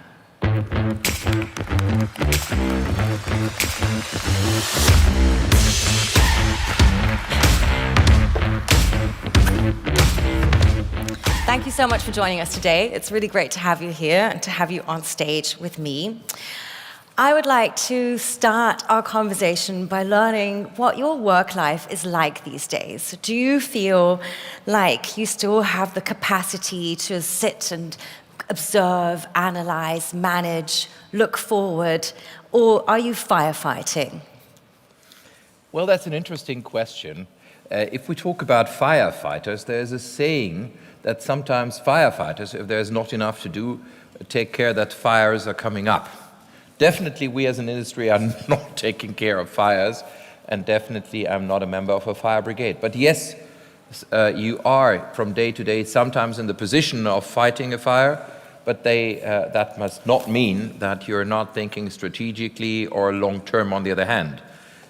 Yes, there are topics that have to be solved immediately because they're just on the desk and that need your attention right now, and it has something to do with firefighting. Let's just think about all the problems that came up in this year, the geopolitical problems, the war in Ukraine, the horrible war and its consequences, and things like that, where you have to think about how you act. But on the other hand, you have to position your company long-term, and you have to think long-term, you have to act strategically, and that's what we do. We check our strategic way, our path every year. We have internal meetings where we set up the goals, not for 1 year, but for many years, at least for the next 5 or 10 years. And we have a lot of activities that we started already 2 years ago or 3 years ago that are on the way, and others that are due to come. I want to learn more about those activities in just a minute. What do these meetings look like, and have they changed? Has the way that you do foresight, your future projections, changed at Miele in the recent years or in the last year even? Well, of course it has changed a bit, simply by the way that in the last 3 years we as the board could not often meet in person. So we learned how to interact by Teams meetings. And that was quite a change, because it's a difference if you see each other face to face or you just see a stamp picture. There is a difference if you're looking the whole day into a screen, or if you see each other and interact and see the interaction, see in the face what does the other person think, and so on. So that, yes, has changed, but what has not changed is our strategic way of thinking and working. The only thing that might be different is that the speed that things change has increased. As such, you have to re-evaluate if you're on the right track, probably a bit more often than you did have to do that in former times. So if companies have had like annual foresight cycles, that will just be too long a time frame, and those need to be rethought into different processes these days. Let's do a little thought experiment and pretend we're back at IFA 2019. Somebody's presenting you with some amazing new AI technology that has gotten future forecasting down and is telling you about the upcoming pandemic, war in Europe. How would you have reacted 3 years ago? Would you have thought all this possible? Well, That's a stunning question, and probably many fiction stories and movies have been made upon the question that somebody has the glass bowl where he can look into, or somebody found the right deck of cards to lay the cards and foresee the future. I don't know if I really would want to know what happens in the future exactly. But on the other hand, probably I'm a human being and I'm an entrepreneur. Curiosity would have won. So probably I would have wanted to see if positive or not. But would have been possible to foresee everything that did come? If it would have been possible to foresee the pandemic or the war or the supply chain difficulties we underwent in the last 2 years, I don't know if we would have changed our strategy. That would have been my next question. What would you have done differently with that insider knowledge? Probably not too much. What we would probably have done is thought a bit more what we can do with our supply chain, what we can do with all suppliers. For example, the lockdown of Shanghai and China is a huge issue, and probably would have thought of what we can do to overcome that issue. The supply chain issue which everybody in our industry, in the car industry, had with semiconductors. We would have probably thought of what can we do to overcome that. Maybe simply to fill our inventory or whatsoever, I don't know. We would have thought probably, but would have changed a lot, I don't know. So let's talk a little bit in general terms and then start looking specifically about how Miele is going about the way that you're doing things. If you're looking at it in general, what are the sort of key new requirements managers of small and medium-sized enterprises, in your opinion, are being faced with today in this VUCA world? Professor Furst mentioned this term in his talk today, this volatile, uncertain, complex, and ambiguous world that we're living in. What is new? What do you need to bring to the table as a manager to be able to deal with that? Well, first of all, being a brand, we have to think much more customer-centric. We have to anticipate what are the needs and the wishes of the customer. But what is difficult is, of course, that there's a huge uncertainty out there. That's what you can underline with VUCA as a general topic. And as such, it's very difficult to predict what the consumer really wants. But it needs definitely a change in many ways how to think.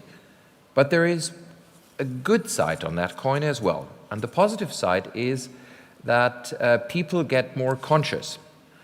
Strong brands and good technology are anchors. They're anchors of trust, and people think that they would probably spend more money on a better quality, on sustainability, on issues that they may not have thought about in depth a couple of years ago. So that has definitely changed.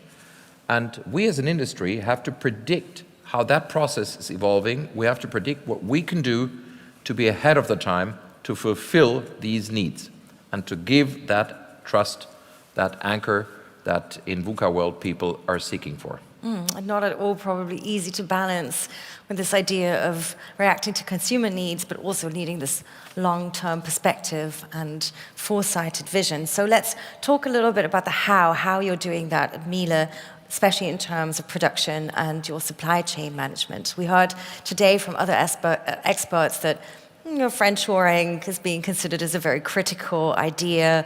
Nearshoring is seen, I'm generalizing now from what's been said on our stages so far, is seen as important, but only in terms of diversification of supply chain, not in terms of getting rid of cooperation with China overall or nearshoring all our production. So you have production facilities in Germany, in different European countries, as well as in China. Maybe you can give a little bit of insight into how these different localities work, what emphasis you're putting on each one, and how this might be changing.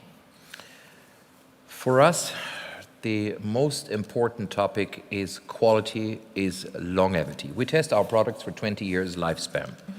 That means that we have to work with our suppliers in a very intense way. We need to make sure that our suppliers understand our way of defining quality. And the suppliers have sub-suppliers. That is the problem sometimes in the globalized world, that even if our supplier sits in Germany or in Europe, he may have sub-suppliers himself that sit in China, for example, or wheresoever in the world. And we have to take care with him what happens if and how to really guarantee that also the sub-suppliers deliver the quality that we ask for. For us, it is very important. We have very early already signed SA 8000, so we very early already committed to this international standard. And for us also, very important is to really guarantee as soon as possible to become CO2 neutral. Mm-hmm. All we could do, we already achieved. We have 100% switch to green electricity, and we participate in very careful selected offset projects and. So we try everything that is in our hands to achieve all these goals. But we have to make sure our suppliers do the same. And that is sometimes rather complicated. On the other hand, all we do, as I think I mentioned, is long-term. As a family business in the fourth generation, we already thought that way. We thought sustainable, we thought long-term, way ahead before everybody else already knew about that expression, sustainability. And we also take care that all our employees understand exactly that message and work according to that philosophy. Yeah, I think it's very important that you mentioned product longevity as a key factor of sustainable production, because I'm sure that's not always calculated into the production cost, the lifetime of a product, and of course, the longer the product lives, the more sustainable for the planet. So looking at your current supply chain, where do you think it's strong, or this current setup with these different production sites, where do you feel this is strong and resilient, and where do you think there might be weak points or things that you would look at changing in future? Well, probably there are things you can do to become resilient, and there are other things you cannot do, because you cannot predict them. And as I mentioned, if we have suppliers that have sub-suppliers in China, it's very hard to predict what is happening if. Mm-hmm. Of course, we try to become resilient. Of course, we look into who is sitting where, but it is very difficult in the short run to change things. Many companies moved to Asia with production facilities for cost reasons. That has now proven to be not the appropriate approach, because the risks that you have with globalization and with going Far East, as everybody has seen now in the lockdown of China, are quite high. But that was definitely not predictable. On the other hand, China is no longer a low-cost country, so that doesn't make sense to go there for cost reasons alone. So probably what will happen is that companies will look to build up suppliers more close to them. And I give you one other example, how fast it is possible if it is really needed. That is the Ukraine war. We had 2 suppliers in the Ukraine, and they were able to move out, and now we had a 2 weeks break, but then the products came, or what we received from them came from Poland and from Germany. Right. So you already mentioned a little bit about the relationships that you have with companies along your supply chain, and a little bit also about the standards that you're bringing as Miele. Maybe you can share a little bit more information about these, and also how you're doing it, how you're making sure that ecological but also social standards are respected in the due diligence of your supply chains. Of course, we look very much after that, and we have to. As you do know, there are new regulations on that topic, and you have to follow your supply chain. But we already did that at a very early stage. So this is not new for you? This is something that you've been doing as a company? No, it's not new to us at all. But of course, again, we cannot guarantee the supplier of a supplier of a supplier. We got I think about 2,000 C suppliers, which are suppliers of suppliers. So we cannot follow up all of them. But the major ones, we do follow. Is there anything that you feel you're missing or that you would wish for in terms of how to make that more transparent or easier for you as a global producer, this transparency along your supply chain? Actually, there is not really a lot that can be done. It's still the best to visit these places, these factories, these suppliers, to see with your own eyes what's going on and what's happening. Yeah, so it's not just about more data or different forms of data, it's also, again, about these more personal relationships that you talked about earlier. It's personal relationship, it's checking in at the location, how are things done, it's seeing with your own eyes. Because, you know, if you just do that online in a whatever Teams meeting, you can see pictures that are nice pictures, that is a nice film, but it's not the reality. So something that probably was very difficult to do during the pandemic, like how did you go about trying to upkeep that sort of quality management and relationship management during the pandemic? I think it's got something to do with trust. Mm-hmm. We know our suppliers for a very long time, and we do not tend to change a supplier simply because somebody else offers the same for a few cents less. Because in case anything goes wrong, in case you have difficulties, a strong relation can hold. A relation that is simply built on price is probably never as strong as a personal strong relation. And the trust, you can rely on each other, either or.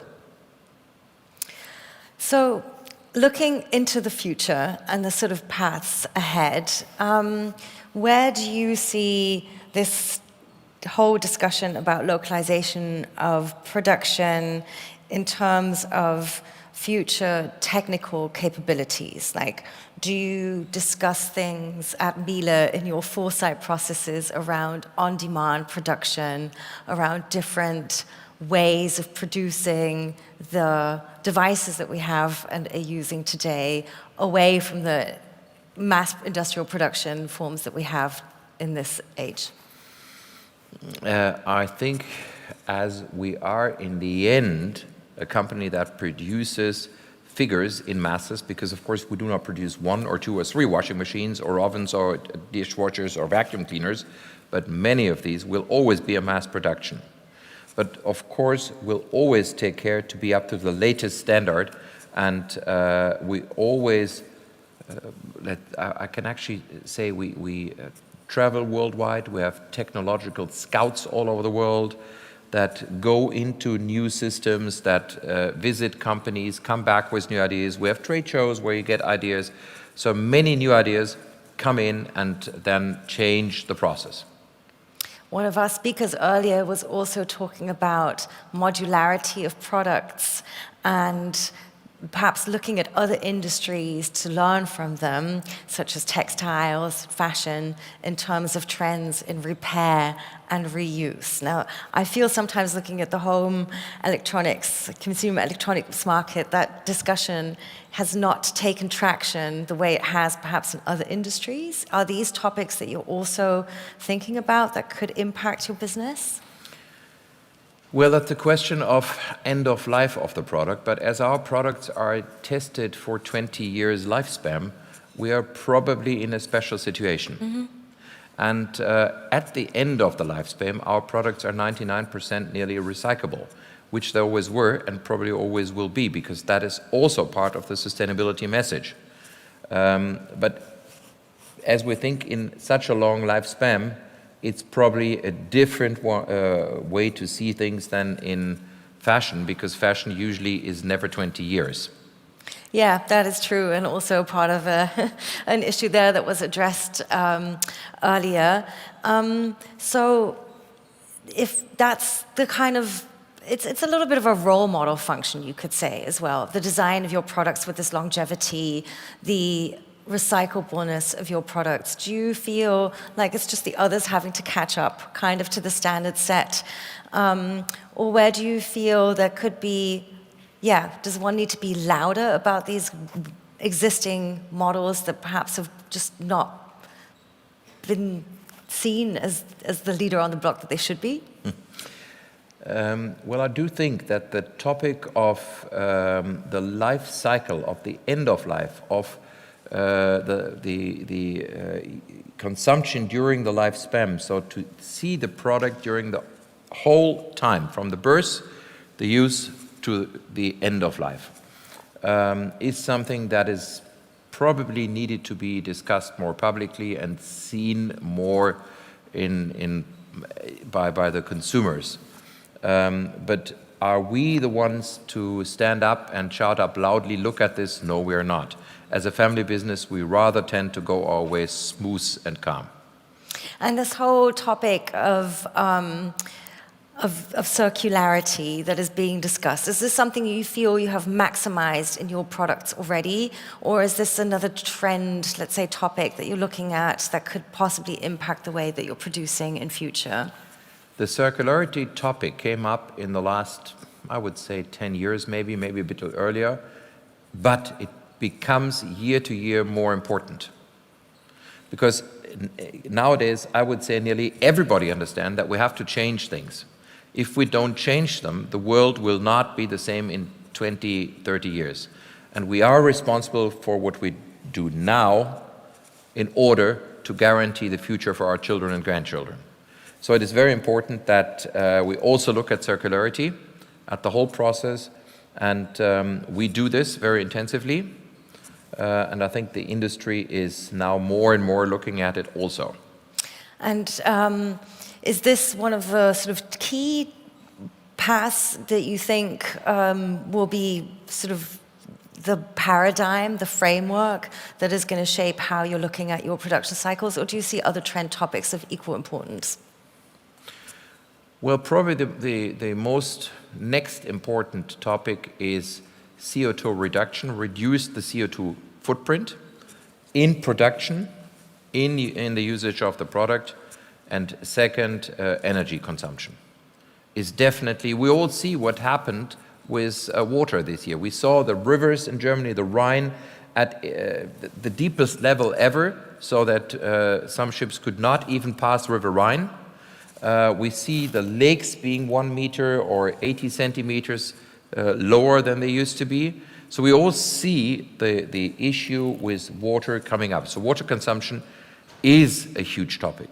And electricity we also see, because electricity gets more and more expensive, and due to the crisis that we have now following the Ukraine war, we will all pay higher bills in electricity. So using less electricity is getting more important. As such, our industry is looking very much into that.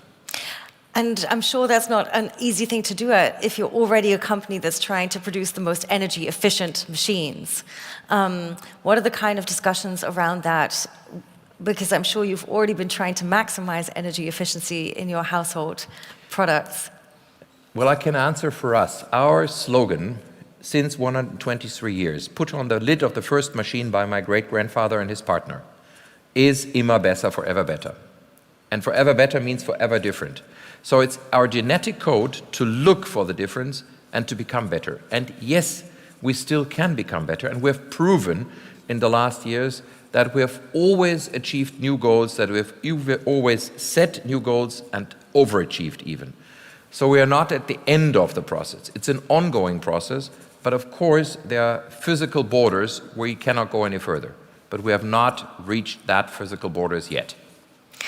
And I give you one example, for example. Very easy. We have here on the IFA on show a display, or let's say a display, which you can get on your mobile device, whatever, and you can see the energy consumption directly. You see how much your washing machine consumes water and energy, how much the last cycle was using, and how much that will cost you.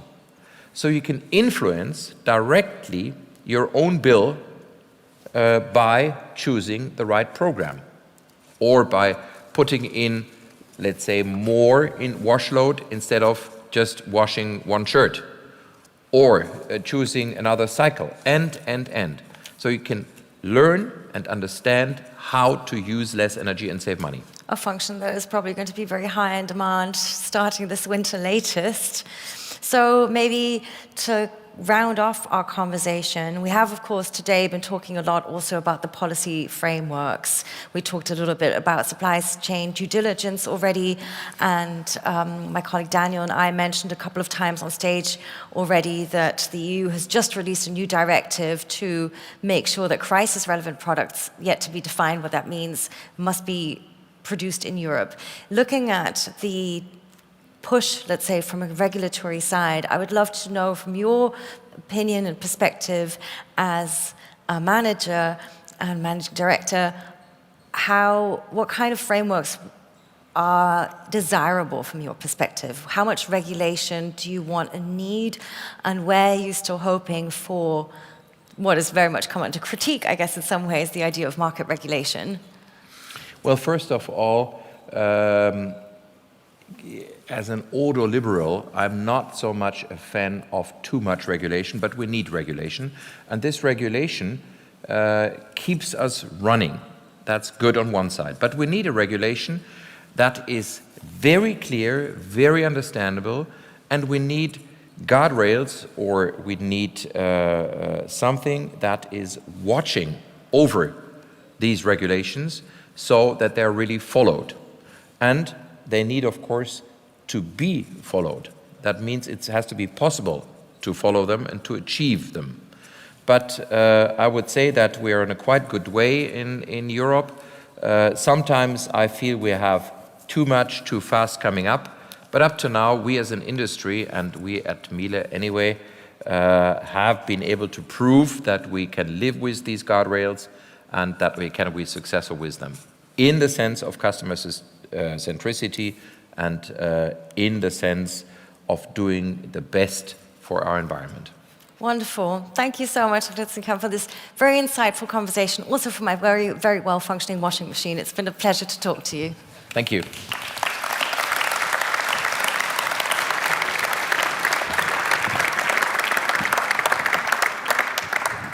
Thank you so much, Geraldine and Mr. Zinkan. We come to case study number 2.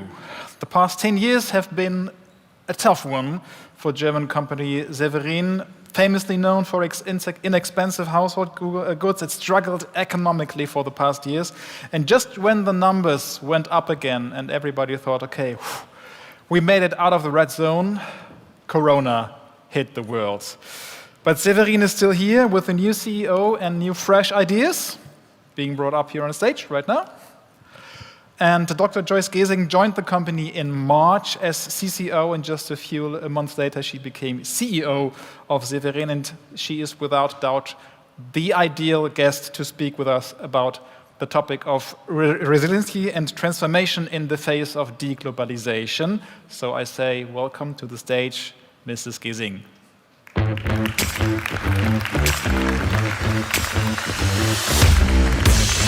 Okay. Help yourself to a glass of water if you like. Okay, in order to kick in, we have to scroll back a few years. 2019, you thought the company was going back to a healthy state, and then 2020, Corona hit us all. When you first heard that the global supply chains are collapsing, what did you think? I think our primary concern was for our own team in China. We have been in China with our own factory and our own setup for more than 30 years now. And so I think the foremost thought was for the health and safety for our teams. But I think very rapidly, I think we were also obviously concerned about what that would mean, not only for the local supply chain, but also for us globally. And I think we were heavily impacted by also our own factory not reopening after Chinese New Year in 2020. So I think that's definitely something, a moment to remember for us. Would you have ever thought that this situation could come? You always need to prepare for the worst, but no. I think it was really not foreseen at that point in time, but I think it was with the team locally, plus then our partners in the region, and also the global team, we were able to manage it quite well. So how did it end for Severin? How did you come out of the Corona pandemic? So I think was a mixture of good developments. I think we very rapidly worked with our local suppliers to ensure that we were able to deliver on our promises. We got a lot of help from our suppliers to also obtain help in the supply chain, and we used the opportunity when the situation eased in the summer of 2020 to also then renegotiate prices and also contracts to get more flexibility and ensure that delivery. I think another element that helped us a lot over the last 2 years was that we were able to negotiate long-term freight contracts and flexibilized also from the ship to also using trains for a certain period of time, which ensured us to be able to deliver. And we were also changing our inventory management in Germany quite a bit, so that the most important products we now hold a higher inventory to actually be able to fulfill the contracts. And long term does mean what? Is it like 2 years, 5 years, 10 years, 20 years? So typical risk management, like we had one contract that will run out mid next year, which was more like on the shorter term, and then we have a longer term contract over the next 2 to 3 years to kind of balance out the minimum capacity that we normally need in terms of supply chain. But if you talk to other companies, what would you tell them, other CEOs? How can a company become resilient enough to survive such a hit? So for us, it was a lot about actually combining data and insights with expertise. So we brought together not only our own team in China and locally, but also in the global supply chain team in a regular task force and really in a cross-functional setting that at the beginning met daily to really coordinate the most important orders and the most important delivery dates for our customers and consumers with the kind of supply chain and then the production in China. And I think that really helped. And it was a mixture of having full transparency of the supply chain and data that we had just built up, luckily, which was definitely helpful. But then also combining that with the deep expertise of our team, who partially works for us for more than 20 years, who have seen other instances where supply chain management was also critical. And I think together with that expertise, we were able to manage quite well. When the pandemic hit, your company just came out of the red numbers. Yes. Because it had been quite a lot of tough years for you, I believe. I can imagine that your team had to be motivated in a special manner to face this new situation. How did you do that?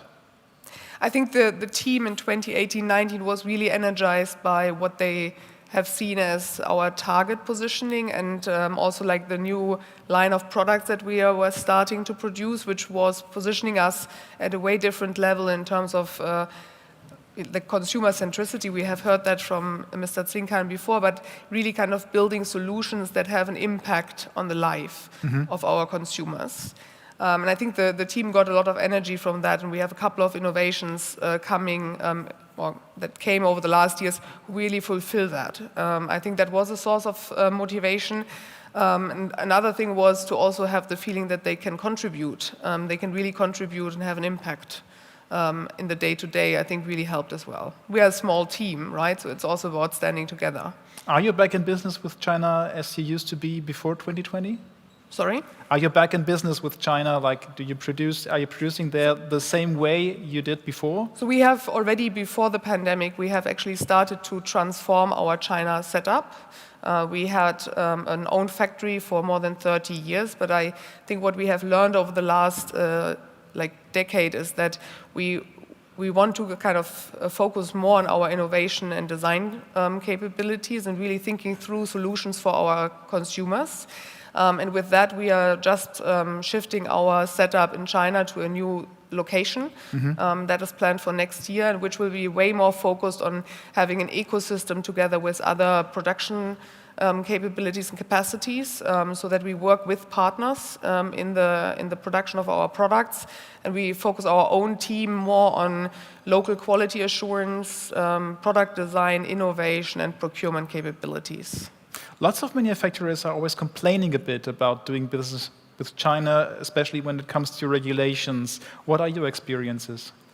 I think we actually have a very good experience, we have to admit, but I think it's also due to our team locally having own production capabilities and experience for more than 30 years. And I think really transitioning that into the ability to work with partners and working very closely also locally. That helped also in the crisis because we were still able to have our own team being co-located with our production partners, doing on-site quality inspections, working with them, doing continuous improvement projects, co-investing in production lines.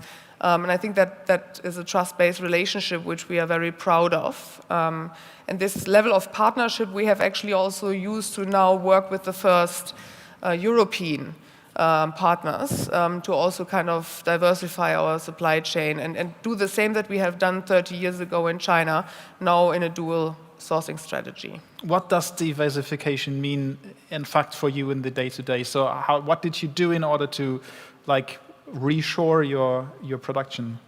So we will continue to also work with our Chinese partners who have a strong track record with us and have invested in their own capabilities quite a bit over the last years. And I think we have a very good understanding of what kind of quality we are looking for, and it's a very well-established process.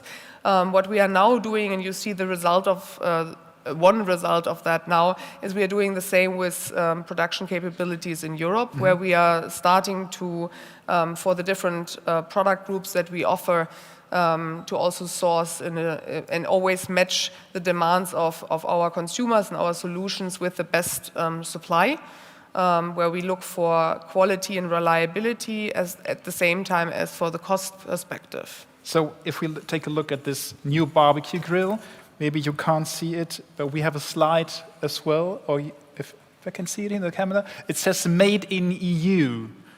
So it's a label stating that this is made in Europe. Why did you put that on the package? I think what we see, not that much in Germany yet, but in our neighboring countries, is the consumer interest in the local production increasing, right? I think especially in France, we see that not only as also a specific USP for our consumers, but also as something that is coming in from the regulatory perspective, both in the Scandinavian countries as well as in France, very vividly. And so I think we want to be prepared for that, and that is why we started even 3 years ago to think through that some of our most critical and also most innovative items are then also produced here, to have that local USP and work with partners here. And I think it's especially, we started off obviously with the heavier items, right? Our MDA products, so coolers and refrigerators, but also our bigger barbecues. And I think that one is just an example for where we also are moving into those local sourcing strategies with the even less heavy items. And how much of it is in fact made in the EU? Is it like 50, 60, 90, 100%? So most of the components are still sourced in Asia, to be also transparent. I think that is also true for the entire industry. But I think the critical components and then also the heavier items plus then the assembly is done in Europe. And this one is prepared in Greece with the partner we have been working with for a while. How hard was it for you to reshore this production? How long did it take? So to be honest, this is a partner we have worked with together for nearly 10 years. We have started with some simpler items, and now this is the first one we have really designed together and really partnered in something that is unique. And that's why I think it takes a bit of this trust building over time to work with them, to also kind of understand our quality standard and demands in terms of usability and dependability. But how long would you, for example, if you have an item being produced in China or somewhere in Asia, and you think, okay, we have to reshore it, we want to bring it back to Europe, how long would it take for you to reshore this production? So if it's a proven product that is already kind of produced, which we are also discussing now for some of our barbecues that are still being produced in our own factory at the moment, and where we have a given supply chain and assembly line and everything, I think it goes quicker, right? Because then you can really kind of shift more or less the supply chain, not the supply chain, the assembly line and everything. So that takes between 9 and 12 months. If you really kind of want to develop a fresh product from the get-go with a new partner, I think that takes longer because you also need to learn to understand each other, and then it takes like 18, 24 months, sometimes a bit longer. But I believe this will do something with the price. It will have an impact on the price, right? Yes, partially. I think part of this is that obviously the European producers can also afford a slightly higher cost because the supply chain costs are cheaper, right? So it's a bit of an offset. Like I think we see that with some of our products, we can have 8 to 10% higher prices here in Europe because they are offset by the very high supply chain costs from China, so the freight cost. But in the end, it also takes a joint investment into then really kind of working on cost down measures and continuous improvement to match the cost level. But if one day, like the freight costs are going down again, are you prepared for that? So what we at the moment see is that we find partners who can provide a competitive price. I think we also see that consumers are open to pay slightly more for locally produced or regionally produced products. I think that is, but it's not a lot, right? It's up to 5% approximately. And then I think the rest needs to really come with joint improvement of the assembly lines, automation, cost down measures in the development of the product process. And I think that's something where we can obviously bring our own team to the production facilities with which we work to improve. We've been talking a lot about sustainability today here on stage. And we heard, for example, Jule Bosch. And she said, when I asked her, okay, why are there still so many products being produced that are not sustainable, that are not repairable? And she said, well, the answer of the companies is always because the consumers are not willing to pay more. What is your experience on that? So for us, I think working towards a more sustainable product offering is something that we deeply believe in, and it's also very important for our shareholders who have a diversified investment portfolio, and I think they clearly commit to having high sustainability standards. For us, it's really like the focus will be on our products, right? And it starts with a product idea. I think just producing with sustainable material is a one tiny piece in the process. It actually starts with how do you actually produce hot water, right? And how could we reimagine a water kettle instead of reimagining the layout or reimagining the raw material, actually reimagining the way hot water is produced and kept warm. And I think we really want to kind of try to focus on what the consumer needs. In this case, it would be hot water and on demand. And then thinking through the idea of how you can rethink the entire product design and then work with our production partners to do that in a sustainable way, from the product idea to the production of the product, to the supply and assembly, to the unpackaging, to actually the use in the household of the consumer up to end of life, as Mr. Zinker just said. But repairability is still a problem, right? And especially if you want to repair it locally, then you have higher costs, higher manual costs, and in the end, sometimes it's more efficient to just throw away the product and buy a new one than repairing it. Do you see any end of this cycle? So I think we have always had our own repair capabilities in Germany, and for a long period of time we have also kind of really repaired even items that have been sold in the European countries. I think by now, from a sustainability perspective, you also need to consider obviously the logistics from being brought back, and we are more thinking about doing the repair again locally with service partners. But I think it's something that continues to be very important, and for us we start with that again in the product design to really think about components that can be exchanged, to be modular, so that we can also focus our assortment on certain basic components, so that also we can have a reduced inventory of repairable items and components to really kind of reduce the impact, like the footprint in terms of material from the get-go. And I think we have a couple of very interesting items, for example, our Caprice, who has been developed 30 years ago and has already had like those modular approaches to really be repaired. And we involve our repair function already in the product design process so that they really think through the repair process and the dismantling from their first prototype of a product. So it would be possible for me to like have this barbecue grill repaired if it's broken? So it depends obviously which component, right? So in this case, it's actually, it has different components. It's washable, you can put most of the elements into your dishwasher. So I think these are anyhow modularized and you can take them apart at home. Where it becomes more difficult is with the heating technology. And this is a module which we kind of have streamlined over the last years to be quite small. And this then takes electrical competence to repair. But I think everything else you can, if something breaks, which shouldn't be the case, you can definitely exchange without losing the entire product. If we take a step back and look at the broader picture, the big question here today is deglobalization. Yes. Is it the local? Is it the universal remedy? What is your take on globalization? Have we gone too far? So we have a 130-year history, and I think Severin has always been a pioneer in actually venturing into a global and international world. So it's something we are really proud of, right? As a very small player, we have 30 years in China, we are serving 100 different countries in the world, and I think that is something that is part of our DNA, so we don't want to give that away.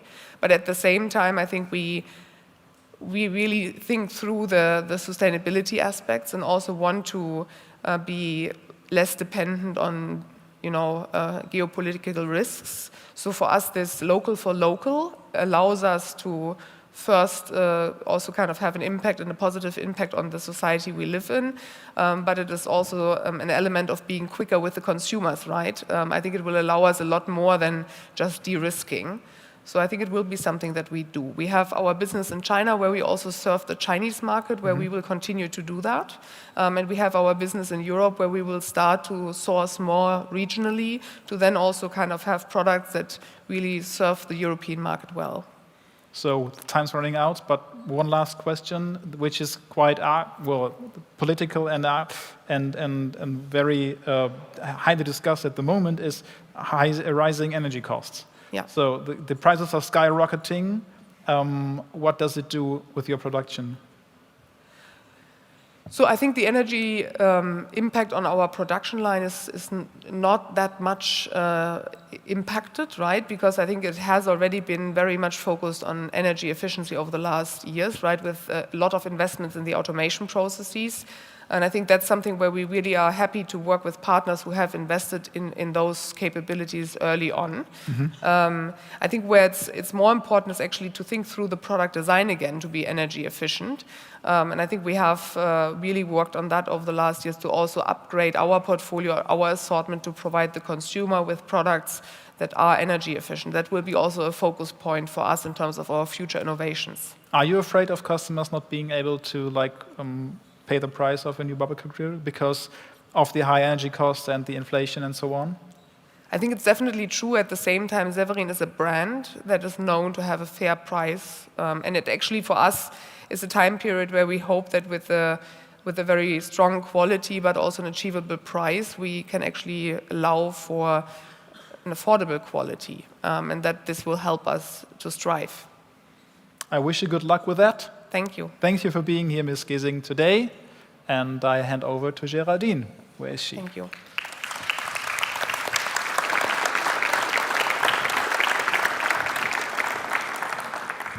Thank you, the both of you, for another very insightful interview.